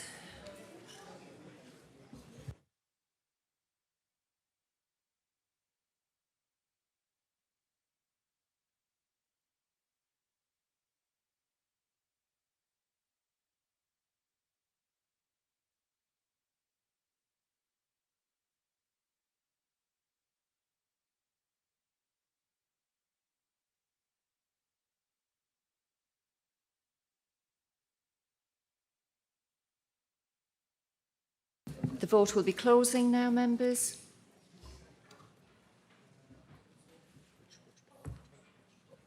There are 43 votes in favour and 16 against, so the motion to vary the order of procedure is carried. Thank you very much. I can see we're joined by our esteemed Member of Youth Parliament. I now call upon the leader to move the report and supplementary report of the Cabinet. I so move, Mr. Mayor. Who seconds the report? I'll second the report, Mr. Mayor.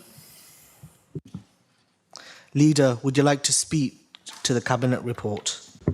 I would do. Thank you, Mr. Mayor.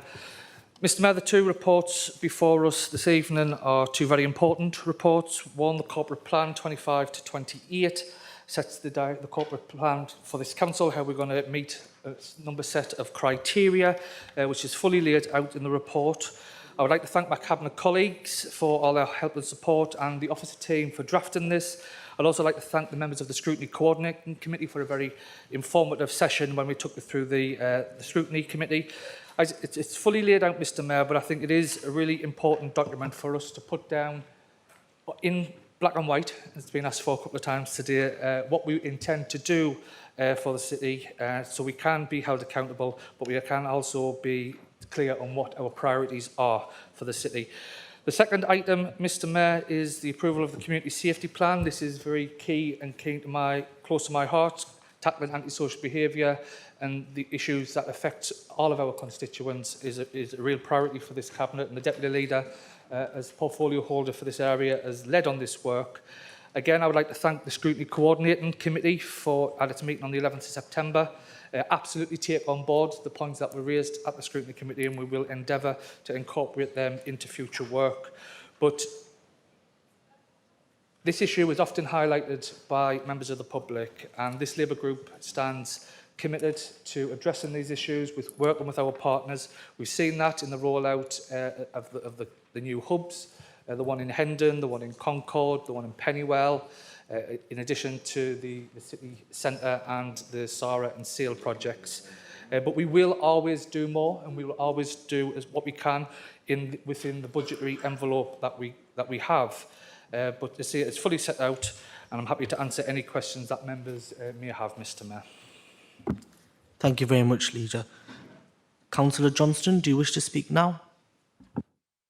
You should have the right to speak, Mr Mayor. Do any other members wish to speak? If so, please raise your hand.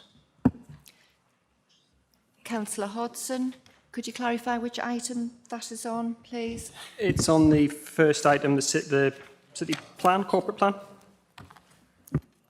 Thank you. We've also, Mr Mayor, through you, had noticed that Councillor Mullen wishes to speak on both items on the Cabinet report. Councillor MacDonagh on the corporate plan. Councillor Edgeworth had indicated he wished to speak. Okay, thank you.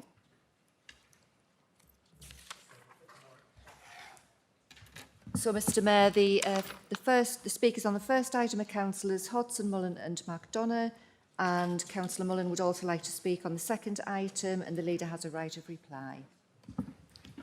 Councillor Hodgson. Yes, thank you, Mayor Sunderland. Within the corporate plan, I think it's on page 30 of the plan, 124 of our pack.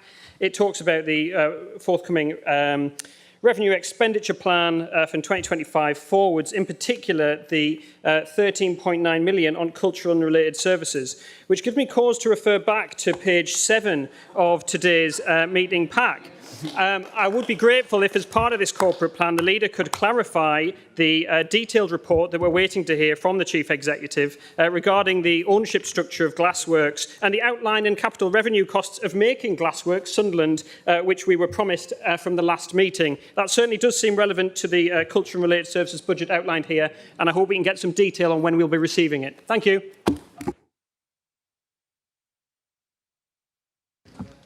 Councillor Mullen. Thank you. Do you want me to do both together or one at a time? One at a time, please. Thank you. I'll keep it very brief. It was just to say that it would be helpful to finally have sight of the Council's skills agenda. I've been asking to see this plan for about 2 years in scrutiny now. The original response I got from Michael's predecessor was that it was being planned over the long term, but there was no need for me to see it. It's fair enough. And also to raise concern about another matter that I raise in scrutiny a lot, which is the lower than regional and national average pass rates in GCSE English, and to ask what more the Council can do as part of its skills plan for younger people to improve levels of literacy.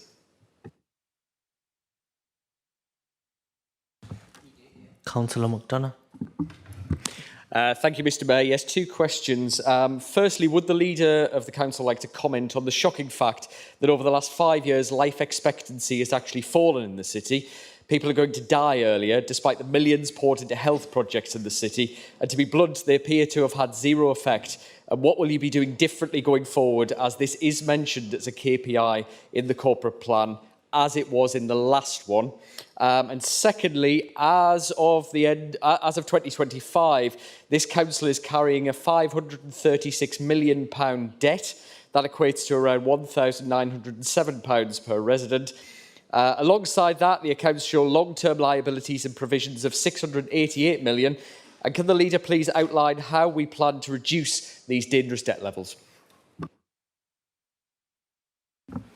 Councillor Mullen, are you ready for part two? Thank you.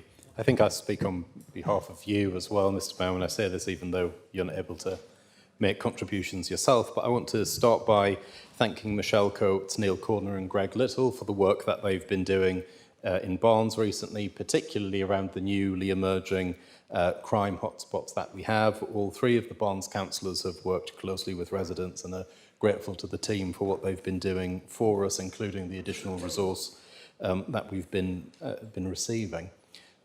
One question that I did ask Michelle in scrutiny, but she couldn't answer, was around speed cameras. Can we have an update on when new speed cameras will be in the ground and functioning? Thank you very much. Councillor, I do join you in thanking the officers because they have gave us a lot of time and attention to me, yourself and Councillor Tobin. Councillor Johnston, do you wish to speak? Nothing to say, Mr. Mayor. Leader, do you wish to exercise your right of reply? Very briefly, Mr. Mayor, in terms of the question around the skills strategy, that is nearing completion, so that will be published imminently, and then we'll go through the normal process, cabinet scrutiny, and then on the commonplace platform for consultation with the public. In terms of Councillor McDonough's point, the life expectancy, in my view, has been impacted by 14 years of austerity, which has ripped out services for the city.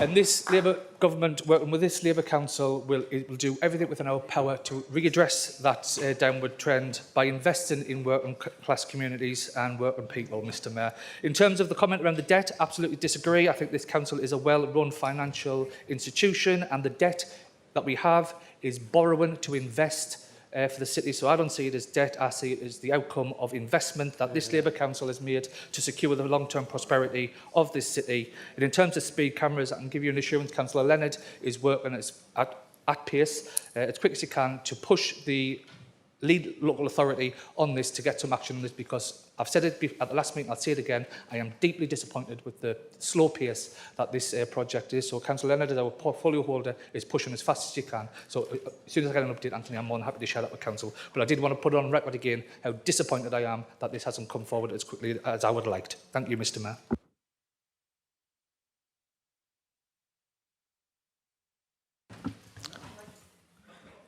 Thank you so much, Leader.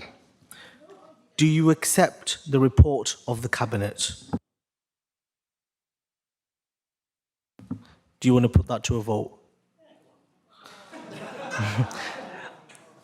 Hand vote by any chance? No. Can we please put that to an electronic vote?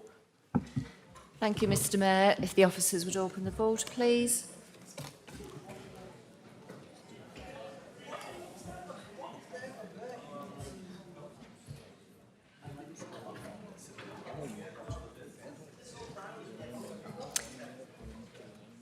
And the voting will be closing now, members.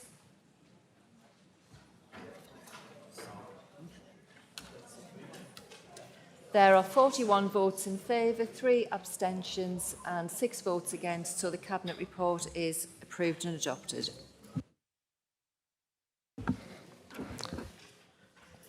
Thank you so much. That concludes the meeting. Thank you.